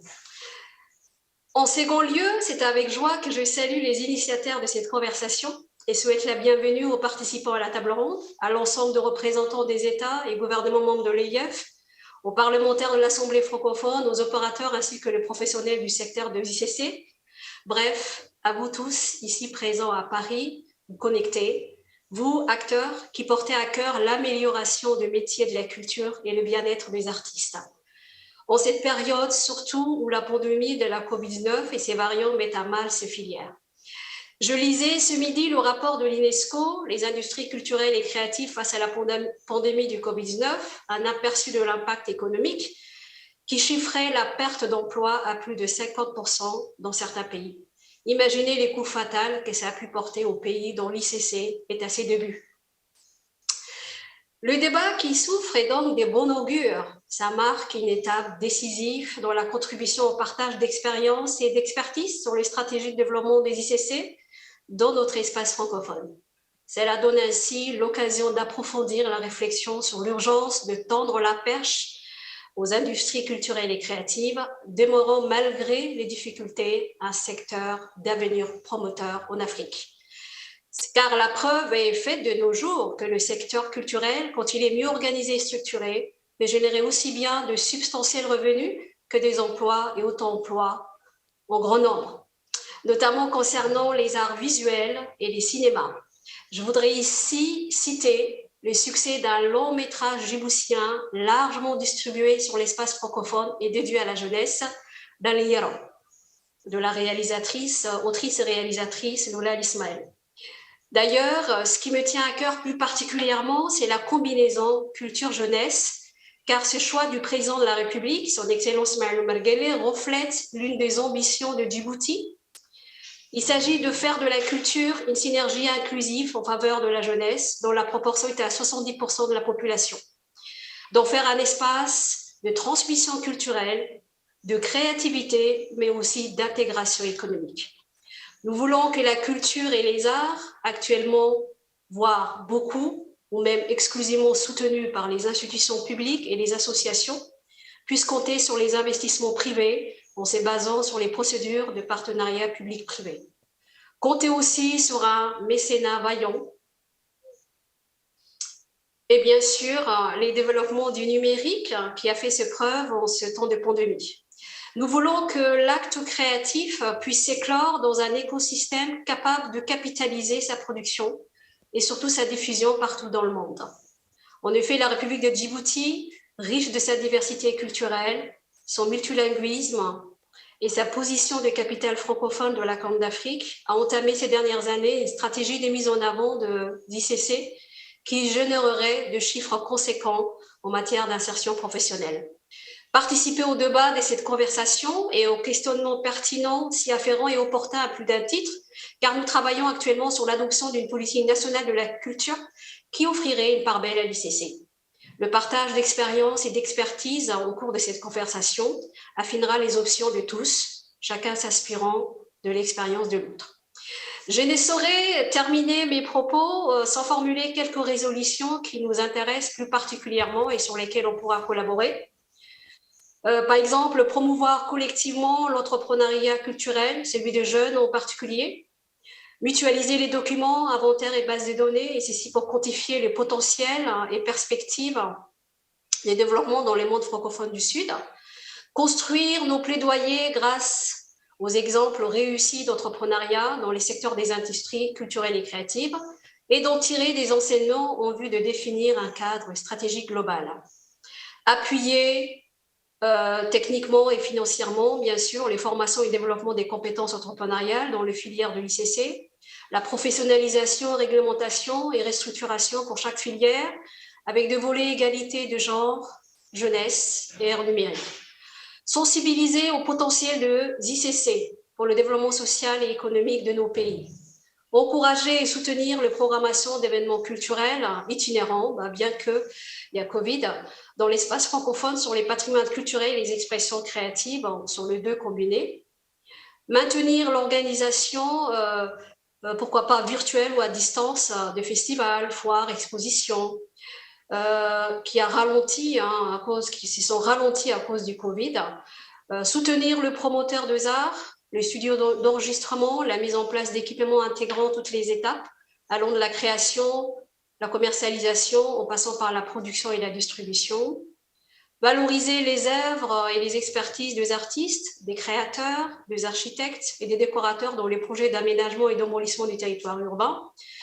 En conclusion, je voudrais former le vœu que naissent de ces échanges une nouvelle dynamique francophone de mise en commun des atouts, un partage plus équitable nord-sud pour relever le défi, et enfin une synergie positive pour l'émergence d'ICC compétitive dans notre espace francophone. Donc je tiens à dire vive la coopération francophone, qui est pour moi un espace quand même assez important d'échange. Et si je puis me permettre, je déclare ouvert le débat général et vous remercie tous de votre aimable attention. Merci beaucoup, Madame la Ministre. Merci infiniment de nous avoir fait l'honneur d'intervenir depuis Djibouti pour ouvrir donc ce débat général où j'invite tous ceux qui le souhaitent, donc tous les participants qui le souhaitent, en essayant d'être court, on va dire 2 minutes chacun, pour nous proposer d'ouvrir ou de continuer ce débat. Alors je ne sais pas, est-ce qu'il y a déjà quelqu'un qui est en ligne avec nous pour commencer à ouvrir? Alors peut-être Madame l'ambassadrice du Canada en France par intérim, Amy Baker, est-ce qu'on peut l'entendre? Oui, je suis là, vous pouvez m'entendre? Bonjour madame. Bonjour et merci beaucoup. Et Madame la Secrétaire Générale, vos excellences, chers invités, je veux dire en premier combien le Canada est ravi de participer à cette discussion importante sur comment de promouvoir nos identités et notre diversité. J'ai juste 2 idées à ajouter pour la considération des participants. La première, c'est de nous encourager tous de soutenir la plateforme TV5 Monde Plus, qui a le potentiel de devenir le Netflix de la francophonie. C'est une excellente façon de faire rayonner la langue française et les diversités culturelles dans l'espace numérique. Juste pour donner un exemple, on a plus que 1,5 million de visites en 2021 et 6 500 000 heures de programmation déjà disponibles gratuitement. Mais cela exige au moins deux choses pour réussir. Premièrement, plus de production des pays en voie de développement et plus d'utilisateurs. Alors, je fais appel à tous de l'utiliser, mais aussi de financer les productions et de les promouvoir. Et deuxième et dernier point, c'est que la promotion de la diversité exige un effort explicite et public. Alors, j'invite aux membres de la francophonie d'adhérer avec le Canada et la France aux principes directrices de la diversité des contenus en ligne qui vise à encourager la rémunération équitable des créateurs, la promotion de l'information fiable et la découvrabilité des contenus diversifiés. Merci beaucoup. Merci beaucoup, Madame Becker, Madame l'ambassadrice du Canada en France. Voilà, si quelqu'un veut intervenir autour de cette table, un mot. Je voudrais aller dans le sens de ce que dit l'ambassadrice, parce que c'est vrai qu'on ne parle pas assez de cette plateforme TV5. Elle est vraiment remarquable. On peut découvrir, je me souviens d'un programme du Sénégal, on ne le voit pas sur la télévision traditionnelle, on ne le voit pas non plus sur Netflix. Et là et c'était gratuit. C'est quand même une action qui est très structurante, qui a été lancée pendant le Covid. Et je pense que ça va marquer en tout cas une étape très importante, parce que c'est accessible à tous. C'est vraiment du service public international, francophone. Merci à William Kodjo, expert consultant ACP Union Européenne Culture, est avec nous. Monsieur Kodjo, est-ce que vous nous entendez? Apparemment, une petite difficulté de liaison. Peut-être revenir un instant sur ce qu'on disait à l'instant, Carole Caramera. Je voyais, vous voulez peut-être compléter ce qui était dit. Oui, je pense que c'est important de soutenir déjà les initiatives actuelles. Je pense qu'il y a aussi encore un grand travail à faire sur les plateformes qui diffusent le contenu francophone en ce moment en termes de lignes éditoriales.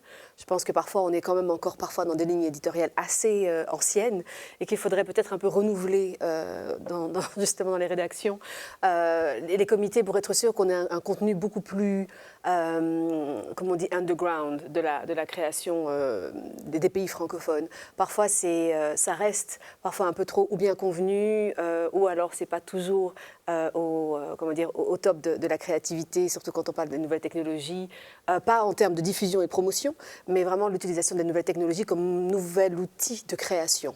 Je pense que là, on pourrait aller encore un petit peu plus loin.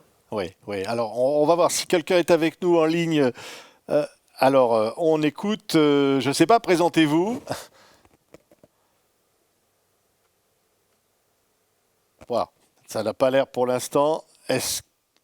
Allô? On entendait tout à l'heure, on va essayer d'établir une liaison, on attendait tout à l'heure que les contenus des plateformes comme Watch ou YouTube ne sont pas rémunérés en Afrique.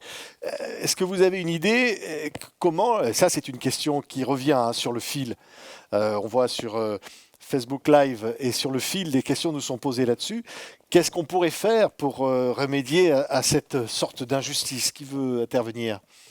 Alors, je dirais, je ne suis pas une professionnelle de ce sujet, mais peut-être investir un peu plus dans la bancarisation en Afrique. C'est très important de pouvoir donner accès au paiement en ligne pour certains acteurs culturels, ce qui n'est pas le cas aujourd'hui. Et donc voilà, pour moi, la francophonie peut intervenir en ce sens et voir comment améliorer ce sujet-là en particulier. Oui, c'est très important que les artistes soient rémunérés, qu'il y ait une égalité, que c'est inacceptable que ceux qui sont diffusés en Europe soient rémunérés davantage. C'est d'abord une injustice profonde. On en parlait récemment en disant que voilà, TikTok avait choisi de ne pas payer, par exemple, les artistes qui sont sur le continent.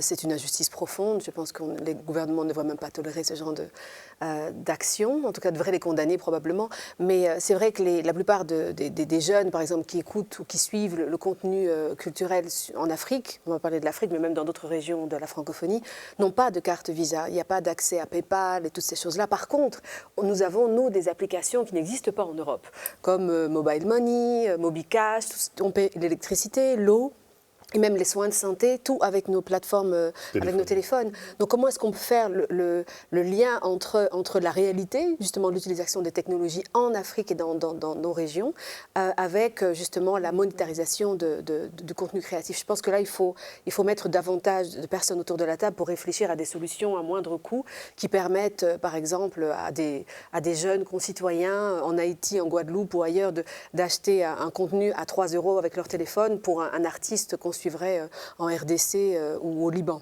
Et ça demanderait une adaptation aussi des acteurs tels que Spotify, etc. aussi, hein, parce que c'est aussi dans ce sens-là, ces plateformes-là doivent faire aussi un pas vers nous, vers les pays qui ont moins de chances d'accéder à ces services. Oui. Priorité à nos amis qui nous écoutent. Je crois que pour l'Égypte, Madame Marwa Sayed est avec nous.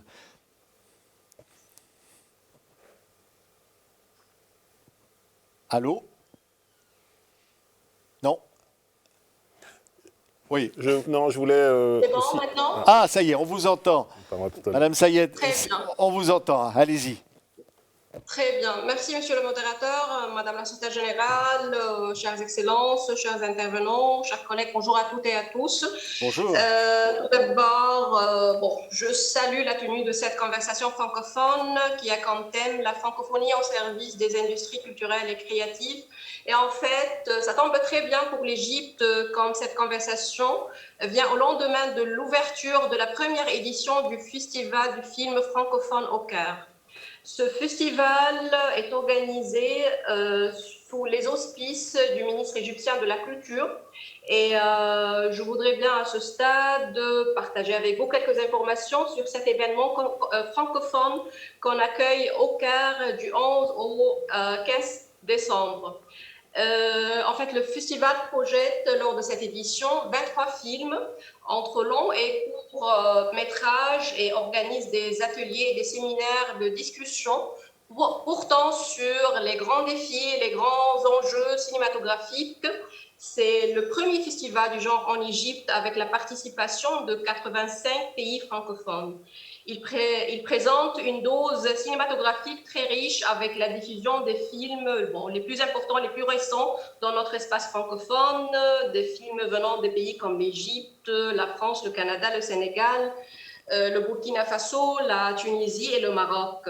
Il présente également 12 premières mondiales dans le cadre de ces 2 compétitions officielles. Merci, c'est important de le dire, effectivement, l'Égypte, le cinéma égyptien, pour tous ceux qui aiment ce cinéma, et on en fait partie depuis longtemps, qui comprennent combien c'est important que le cinéma égyptien batte, que le cœur du cinéma égyptien continue de battre au sein de la francophonie. Voilà. Je ne sais pas si on a en ligne le délégué général du FESPACO, Alexandre Sawadogo, s'il est en ligne avec nous. Sinon, on va le joindre, parce que je crois qu'il a essayé d'intervenir. Un mot là-dessus, il y a quand même des initiatives qui sont extraordinaires. Voilà, le FESPACO, à l'instant, le festival en Égypte. Oui, allô? Allô, est-ce que vous m'entendez? Allô? Bon, je crois qu'on va tenter de joindre. Je ne sais pas qui... Moi, je voulais faire le lien. Effectivement, il y a cette situation très paradoxale où, d'un côté, l'Afrique, notamment le Kenya, est en avance sur tout ce qui est monnaie mobile, mais de loin. C'est-à-dire que les Kenyans exportent en Inde les technologies qui ont été inventées au Kenya sur le téléphone mobile et la monnaie. Et puis, ces besoins de connecter, en fait, beaucoup d'initiatives. Vous imaginez si ce festival francophone du Caire était accessible à Kigali ou à Kinshasa, l'impact considérable que ça aurait. C'est-à-dire qu'au lieu d'avoir simplement les francophones d'Égypte, mais une population francophone intéressée, curieuse, dynamique, qui cherche de la modernité, justement, c'est donc là où je crois qu'il y a un rôle des services publics, hein, parce qu'à un moment donné, ce réseau existe déjà, TV5 existe déjà, la plateforme existe déjà, et derrière, que ces acteurs économiques et ces acteurs publics se parlent. Parce que ce que vous êtes en train de faire, ce que nous sommes en train de vivre, c'est ce que nous, on vivait pendant la commission, c'est-à-dire que c'était extraordinaire de se rendre compte qu'il y a des milliers de kilomètres, hein, donc là, entre Le Caire, Dakar, enfin, c'est extraordinaire. Et il faudrait que le reste des francophones s'en rendent compte. C'est-à-dire que, et aujourd'hui, avec les plateformes, c'est possible. Oui. C'est possible d'avoir ces programmations cinéma, c'est possible de faire, les festivals commencent à le faire, pendant une période courte, l'accès à un certain nombre d'œuvres pour le festival. Effectivement, il reste la question du paiement et de la monnaie monétaire. Ça, c'est pratiquement une question, soit ce sont des sponsors qui ont envie de faire naître ça, soit c'est une décision publique, parce que c'est ça qui va faire prendre conscience. Aujourd'hui, on est un peu privilégié. Moi, quand on recevait tous les dossiers, c'était extraordinaire ces conversations comme celles qu'on a. Mais ensuite, il faudrait que ça devienne une évidence pour que la perception du marché. Moi, j'étais patron des programmes de Canal Satellite quand la chaîne Presse a été lancée par Olivier Laouché. Olivier est un ami antillais qui avait cette idée d'utiliser la musique pour rassembler autour d'une alternative à MTV, oui. En fait. Et il a réussi à le faire. Aujourd'hui, il vit en Afrique du Sud, donc dans un pays anglophone. Il est français et il a énormément voyagé. Ce que Tress a fait, avec aujourd'hui 13 Congo qui est avec nous aujourd'hui, moi ça m'a touché tout à l'heure, j'en ai parlé avec Gloria, puisque à l'origine c'était une initiative, c'était Canal Satellite pour les dom-tom, hein, on trouvait ça intéressant. Et c'est devenu une chaîne internationale. Donc on ne voit pas pourquoi il n'y aurait pas aujourd'hui sur ce domaine-là ce même genre d'initiative. Donc des acteurs internationaux, français, c'est à eux aussi de prendre leurs responsabilités de capitalistes, hein, d'investir. C'est-à-dire qu'il y a un moment donné, il y a des groupes français qui ont des moyens, qui ont de l'ambition, qui sont attaqués par Netflix. Ben c'est à eux aussi d'investir. Il faut que les pouvoirs publics ou les entreprises y aillent. Parce qu'on ne peut pas dire qu'on y croit et laisser 1,4 milliard de gens à Netflix ou à Amazon. C'est pas possible. C'est pas possible. Donc il faut à un moment donné interpeller les patrons et leur demander « mais qu'est-ce que vous faites ? Qu'est-ce que vous faites avec votre argent et pourquoi vous n'investissez pas là ?» Ils ne sont pas idiots, Netflix. Au contraire, il faut le faire. Alors, je ne sais pas si on est en ligne William Kodjo. Allô ? Est-ce que William Kodjo est avec nous, expert consultant ACP, Union Européenne Culture ? On ne l'entend pas. Monsieur Kodjo ? Alors, la régie va me dire si nous pouvons joindre. Alors, je vois qu'il y a beaucoup de demandes d'intervention. Délégué général du FESPACO. Oui, c'est Monsieur Kodjo. Monsieur Kodjo. Vous m'entendez ? Oui, moi je vous entends. Eh bien, on vous entend parfaitement, Monsieur Kodjo. Et allez, on vous écoute. Merci. Je remercie tous les panélistes. Je remercie particulièrement l'OIF qui est à l'initiative de ces échanges, de ces conversations. Moi, je voudrais juste compléter les interventions des uns et des autres avec quelques petits constats. Je ne suis plus le chef de mission de ACP Culture. Ça, je ne le suis plus. Je travaille comme consultant indépendant. Je suis du côté de l'OIF. C'est ça. Travaille avec l'OIF depuis une vingtaine d'années. Et l'OIF, en 2003, avait fait un constat important. C'était que le monde culturel manquait d'investissement et que le monde financier méconnaissait complètement le fonctionnement des entreprises culturelles. Et à partir de ces constats, un programme a été mis en place qui s'appelait à l'époque « Programme de développement des industries culturelles des pays du Sud ». Et sa mission, c'était d'amener les deux mondes à se connaître et à travailler ensemble. C'était une formidable expérience et je pense que ce besoin est encore plus grand aujourd'hui. Parce que lorsque nous parlons d'industrie culturelle, il y a 3 filières qui en sont le moteur principal. Il y a la filière livre-édition, il y a la filière cinéma et audiovisuel, il y a la filière musique et les autres viennent compléter. Et quand on prend ces filières-là, toutes ces filières sont organisées en chaîne de valeur. On a les créateurs, on a ensuite les créateurs fournissent la matière première, les artistes, tout le monde voit les artistes lorsqu'on parle du secteur de la culture, mais les artistes ne fournissent que la matière première. Et une fois la matière première est fournie par la créativité, par les talents, il faut que cela rentre dans un écosystème. Cet écosystème-là a besoin de managers, a besoin de conseils, a besoin d'infrastructures, a besoin d'investissements. Et le secteur privé a un rôle déterminant à jouer aux côtés des gouvernants. Tout ce qui est fait aujourd'hui, c'est comme si tout le monde attend que ce soit uniquement le secteur public qui intervienne. On a besoin de tout le monde pour cet écosystème. Le secteur privé a des investissements à faire. Et comme j'ai l'habitude de le dire, ces secteurs sont organisés en filières. Les filières sont des chaînes de valeur. On a la création, la production, la distribution, la commercialisation, la diffusion. Et la capacité d'une chaîne, c'est celle de son maillon le plus faible. Donc, les maillons faibles aujourd'hui, c'est au niveau des entreprises qui doivent récupérer les fruits de la créativité des talents africains et les transformer en produits finis, livrables sur un marché. Aujourd'hui, heureusement, le marché est grand, il est là, tout le monde le constate. Entre le marché et la matière première, il y a tout un travail à faire, il y a tout un écosystème à mettre en place. Cela se met en place déjà dans un certain nombre de pays, mais il y a des vocations à susciter. Merci, Monsieur Kodjo. Alors, d'ailleurs, c'était ce qui est repris ici. Effectivement, je crois qu'on est d'accord sur ce constat. Excusez, Monsieur Kodjo. Oui.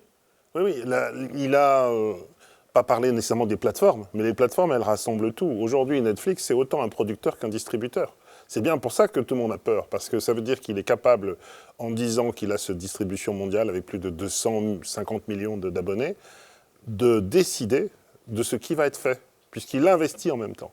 Et la position de Netflix, elle fait peur à l'ensemble, même à Hollywood. Hein. C'est aujourd'hui le premier studio du monde. Oui. Donc c'est une question pour le monde entier. On peut produire, mais il faut avoir des alternatives. Et ça pose des vraies questions, parce que c'est des investissements très importants, qui sont rarement capables d'être faits à un seul pays. Tous les pays qui ont essayé de faire des plateformes se sont cassés les dents, parce que c'est très lourd. Et ensuite, il faut être capable de rentrer dans un système de compétition où eux, ils ont du capital pas cher qu'ils prennent à la bourse. C'est pour ça qu'ils peuvent prendre dans tous les pays les 5 plus grands talents. Ça ne se passe pas qu'en Afrique. Hein. Les 2 plus grands talents du cinéma français, ils sont chez Netflix. Hein. Ils s'appellent Omar Sy et d'autres. Ils sont signés en exclusivité chez Netflix. Donc c'est quelque chose qui est mondial. Et c'est encore plus fort au moment où on est dans des situations, comme le décrivait M. Kodjo, où on est en train de construire la filière. Ils sont en train d'écraser la filière, quelque part. Je ne sais pas si on pourra joindre Alexandre Sawadogo, le délégué général du FESPACO. En tous les cas, quand il est en ligne, il intervient tout de suite, il prend la parole. Oui, on disait effectivement, il y a la plateforme TV5 Monde Plus, hein, qui est une gratuite, belle opportunité. Plateforme francophone, qui est un peu vraiment une première, hein, et qui peut-être apporte de l'espoir. Mais au fond, j'étais frappé tout à l'heure, hein, Gloria Fataki, quand vous disiez, on a des talents à tous les coins de rue au Congo. Et c'est ça qui est frappant, c'est que derrière, ça pousse. Parce qu'il y a cette force créatrice qui est là. Effectivement, elle est là, elle est présente, mais elle mérite d'être accompagnée. C'est vrai, tout passe par l'accompagnement, le financement, la volonté aussi des autorités publiques pour le faire. Après, en ce qui concerne... on parle des plateformes, mais il ne faut pas oublier que la télé reste encore un des médias les plus regardés en Afrique.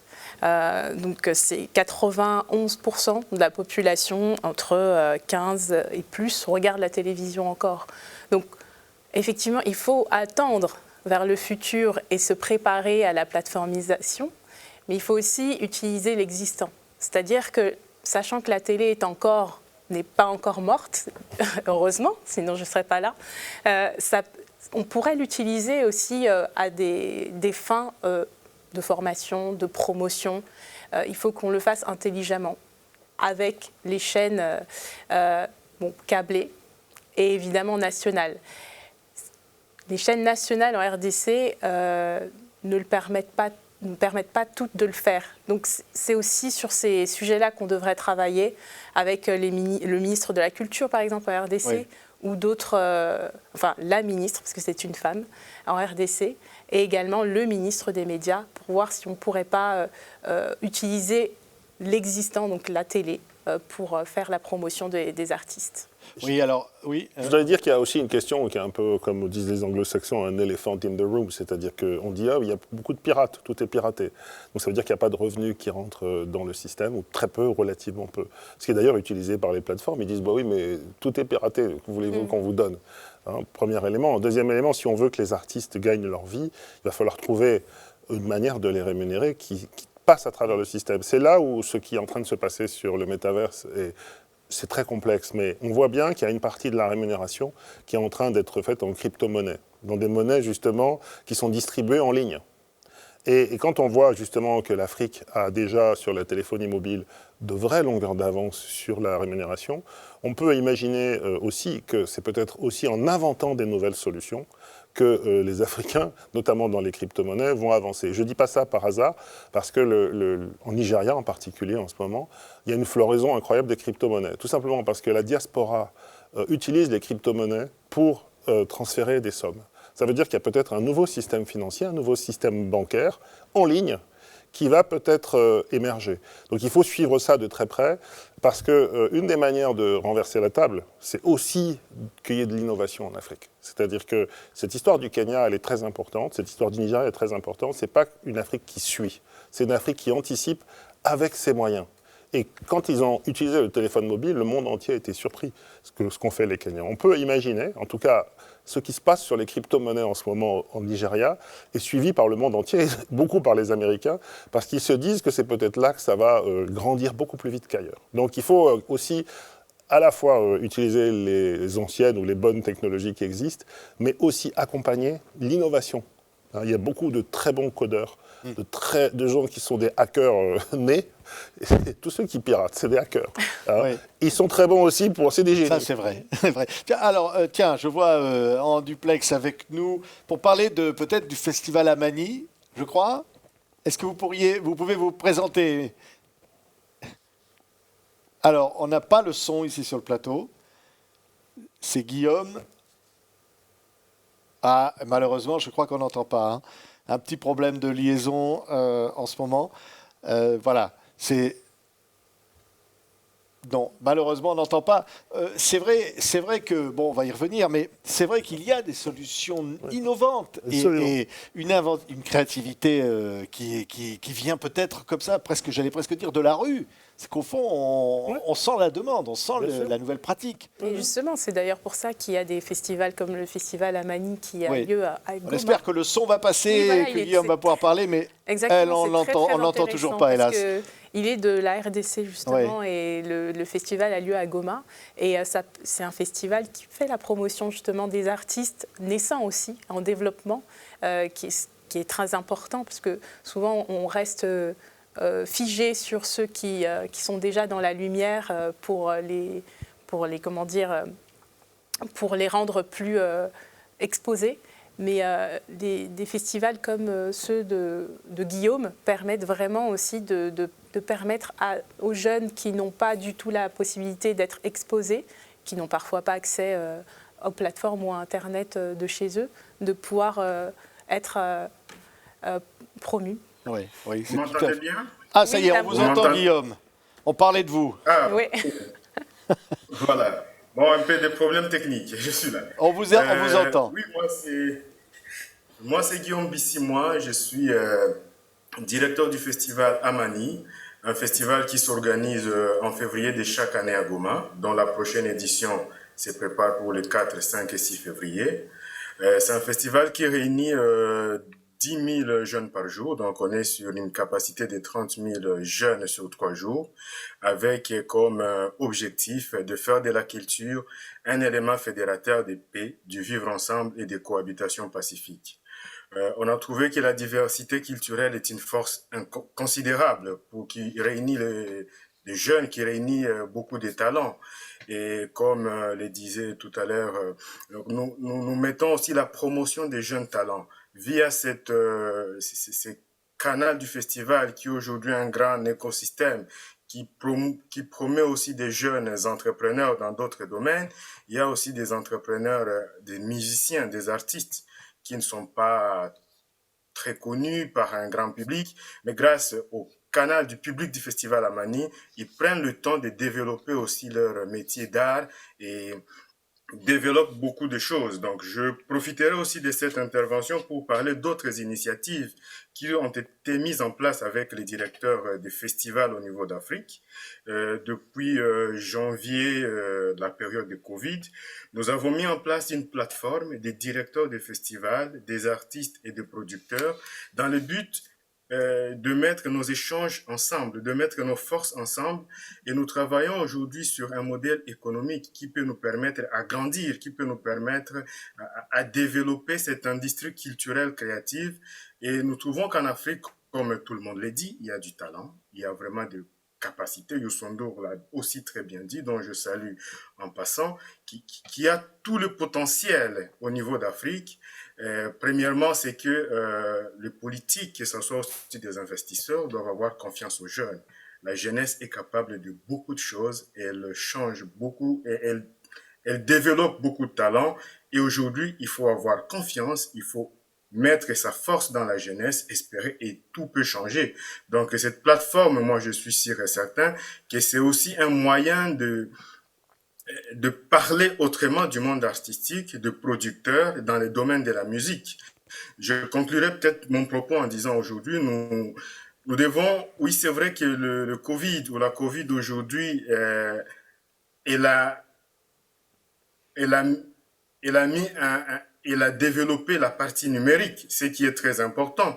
Mais il faut qu'on garde l'aspect de continuer l'art vraiment d'une manière concrète, l'art vivant, les spectacles vivants, que les gens continuent dans le domaine des spectacles. Ça reste un élément très, très important. Merci.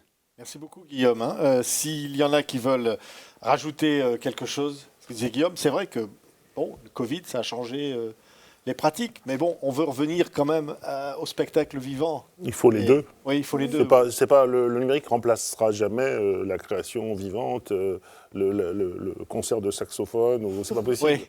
Rien ne remplacera ça. Le concert de saxophone de Carole Caramera, on préfère. En direct. On préfère l'avoir en direct.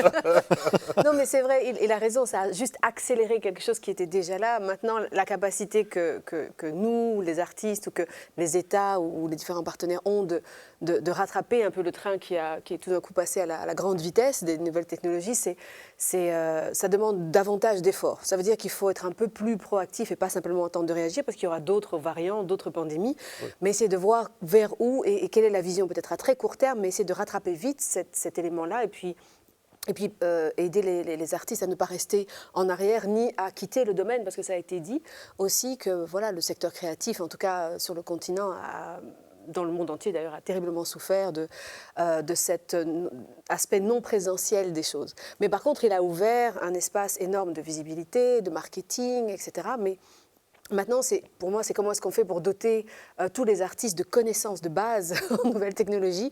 Je disais tout à l'heure, moi je suis plutôt un dinosaure technologique au départ, mais on a appris maintenant à faire, à composer à distance, ce qu'on faisait déjà un tout petit peu, mais maintenant ça s'est un peu accéléré. Mais pour revenir sur un des aspects du financement qui était là avant, on est par exemple ici en France dans un pays où les mécènes interviennent énormément dans le domaine des arts, que ce soit la mode, que ce soit la musique dite classique ou autre. Enfin, et en Afrique, il n'y a pas beaucoup, par exemple, de mécénat. Comment est-ce que dans les États, on a parlé du secteur privé, comment dans les États on peut davantage encourager aussi le secteur privé, mais ça demande aussi des encouragements de la part de nos ministères des Finances. Oui, ça j'ai lancé. Voilà, les films en Europe se font grâce au paiement des taxes, je veux dire le tax shelter, etc. Comment est-ce qu'on fait pour mettre en place les mêmes mécanismes qui permettent à davantage d'opérateurs, privés et publics, de subventionner et de financer le secteur créatif. Et comme l'a dit aussi Guillaume, la collaboration entre différents acteurs, publics ou privés dans différents domaines, aujourd'hui est aussi la clé, je crois, de la francophonie. On ne travaille plus dans des espaces francophones distincts, mais comment faire en sorte que, voilà, de Tunisie à Kinshasa, en passant par Haïti, on puisse créer ensemble. Je sais que le Fonds le fait déjà depuis un certain temps, le programme ACP aussi, mais comment avoir des plateformes plus proches encore des créateurs, peut-être les plus petits à différents niveaux, pour que cette chose-là puisse se passer.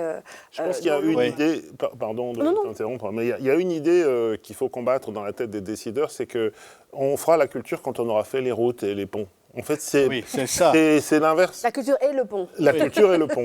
Et les gens ont envie de se déplacer s'ils ont quelque chose en commun.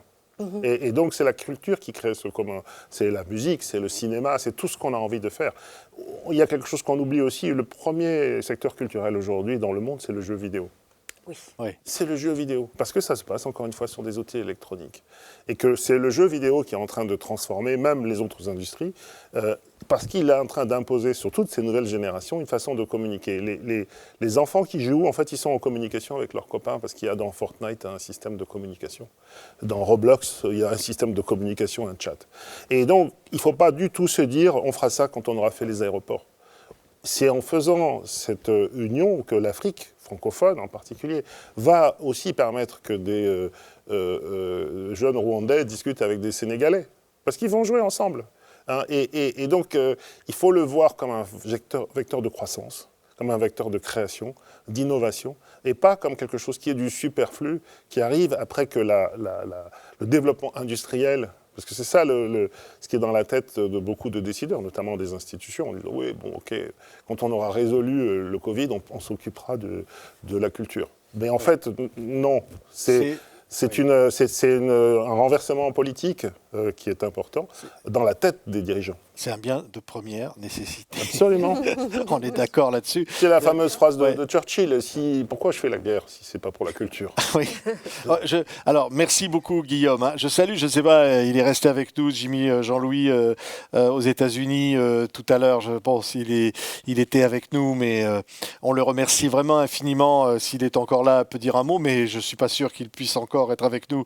Mais il est resté pendant tout le temps de cette conversation francophone avec nous. Gloria Fataki, on disait à l'instant, les jeunes. Voilà, tiens, voilà, Jimmy Jean-Louis est là. Ah ben voilà. Je suis toujours là, je suis merci beaucoup, de la Jimmy. nuit au jour maintenant. Ah, merci Jimmy. On voudrait vraiment vous entendre parce que, Jimmy, vous êtes le symbole comment dire, des cultures, du mariage des cultures, de la réussite, de ce qu'il est possible de faire. Alors, quand on n'y croit pas du tout, et vous y êtes arrivé. Ça, c'est quand même assez extraordinaire, cette expérience qui est la vôtre aux États-Unis. Et voilà. Bon, moi c'est vrai que quand on n'a pas trop le choix, on se donne les moyens, on trouve les moyens, puis on continue à avancer.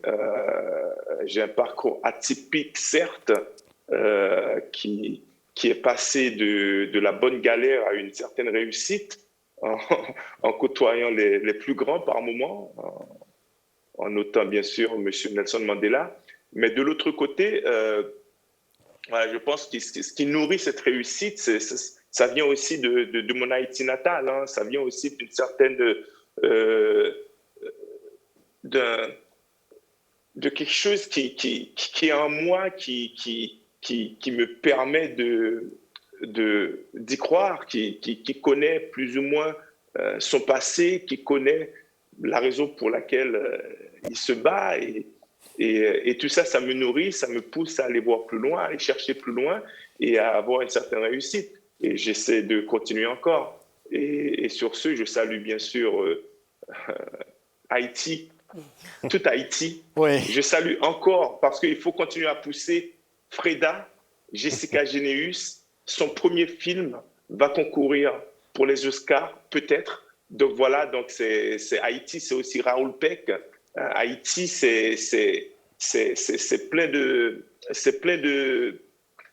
d'artistes, aussi bien dans la musique, dans la poésie, dans l'écriture que dans le cinéma. Voilà, c'est tout ça qui me nourrit, c'est ça qui me permet d'être là où je suis, qui me permet de faire des films aussi bien en français, en anglais, en espagnol, en italien et même en créole. Voilà, et pour cela, je remercie Haïti. Merci beaucoup, Jimmy. Merci beaucoup, Jimmy. Alors, ça y est, le soleil s'est levé sur les États-Unis et c'est l'espoir, avec votre sourire, qui va presque clôturer cette conversation francophone. Oui, effectivement, Freda, film soutenu par TV5 Monde. Formidable, Jessica Généus. Le fonds d'investissement. Voilà, et fonds d'investissement. Et je disais, les jeunes, je ne sais pas, peut-être un mot, on va bientôt terminer cette conversation francophone. C'est les jeunes qui donnent l'espoir, finalement. Ah oui. Alors, si on prend le cas de la RDC, il y a 65% de jeunes en RDC et c'est, on va dire, le poumon d'un des plus grands pays francophones. C'est la plus grande ville francophone du monde. Ouais, exactement, je tiens à le souligner. Pas l'oublier. On leur doit ça, parce qu'effectivement, il y a les jeux vidéo, il y a tout ça, mais il faut les amener aussi à toutes les découvertes culturelles. Exactement. C'est ce qui est un enjeu essentiel. Hein. Tu veux dire un mot oui. Et tout à l'heure, on parlait de construire des routes avant la révolution digitale. Mais c'est vrai que pendant la crise sanitaire, on y est toujours, hein, mais quand on était vraiment tous confinés, heureusement qu'il y avait les plateformes numériques pour que l'on puisse communiquer entre nous, pour que des artistes qui se produisaient normalement sur scène ont pu se produire de leur salon et donner de l'espoir aux autres aussi, aux personnes qui étaient dans le besoin et qui étaient aussi seules ou isolées de leur famille. Donc, la culture, c'est vraiment fédérateur. Également, elle fait la promotion de la paix aussi. Oui. Et ça, c'est important de le souligner. Et donc, il faudrait qu'on investisse plus dans le domaine de la culture et de façon continue. C'est très important. Ouais. Heureusement que la culture était là. Heureusement dans cette période. Oui. Et heureusement qu'elle est là pour souder la francophonie. Un mot, un dernier mot. Allez, la saxophoniste Carole Caremera, qui n'a pas amené son instrument, malheureusement, ne peut pas terminer cette conversation en musique, mais un mot. Un mot, voilà. Un mot, voilà, ça a été dit, la jeunesse de tout l'espace francophone, elle est là. L'appel a été lancé par la francophonie depuis pas longtemps et je crois que c'est quelque chose, une direction qui est juste à prendre. La secrétaire générale l'a bien dit, être conscient de cette capacité à imaginer, à se mouvoir, à se transporter indépendamment des barrières linguistiques, c'est ce que la jeunesse nous apprend aujourd'hui. Donc je pense que si on l'écoute et si on lui donne de l'espace et qu'on lui donne aussi les moyens de se réaliser, elle va porter... La question ne se posera plus dans 5 ans. C'est de l'énergie pure. C'est de l'énergie pure, c'est des gens qui se projettent, qui ont une capacité à tout transformer en une seconde. Et donc si on leur donne cette capacité-là et les moyens de le faire, mais la francophonie n'aura plus besoin de se demander où est-ce qu'elle est.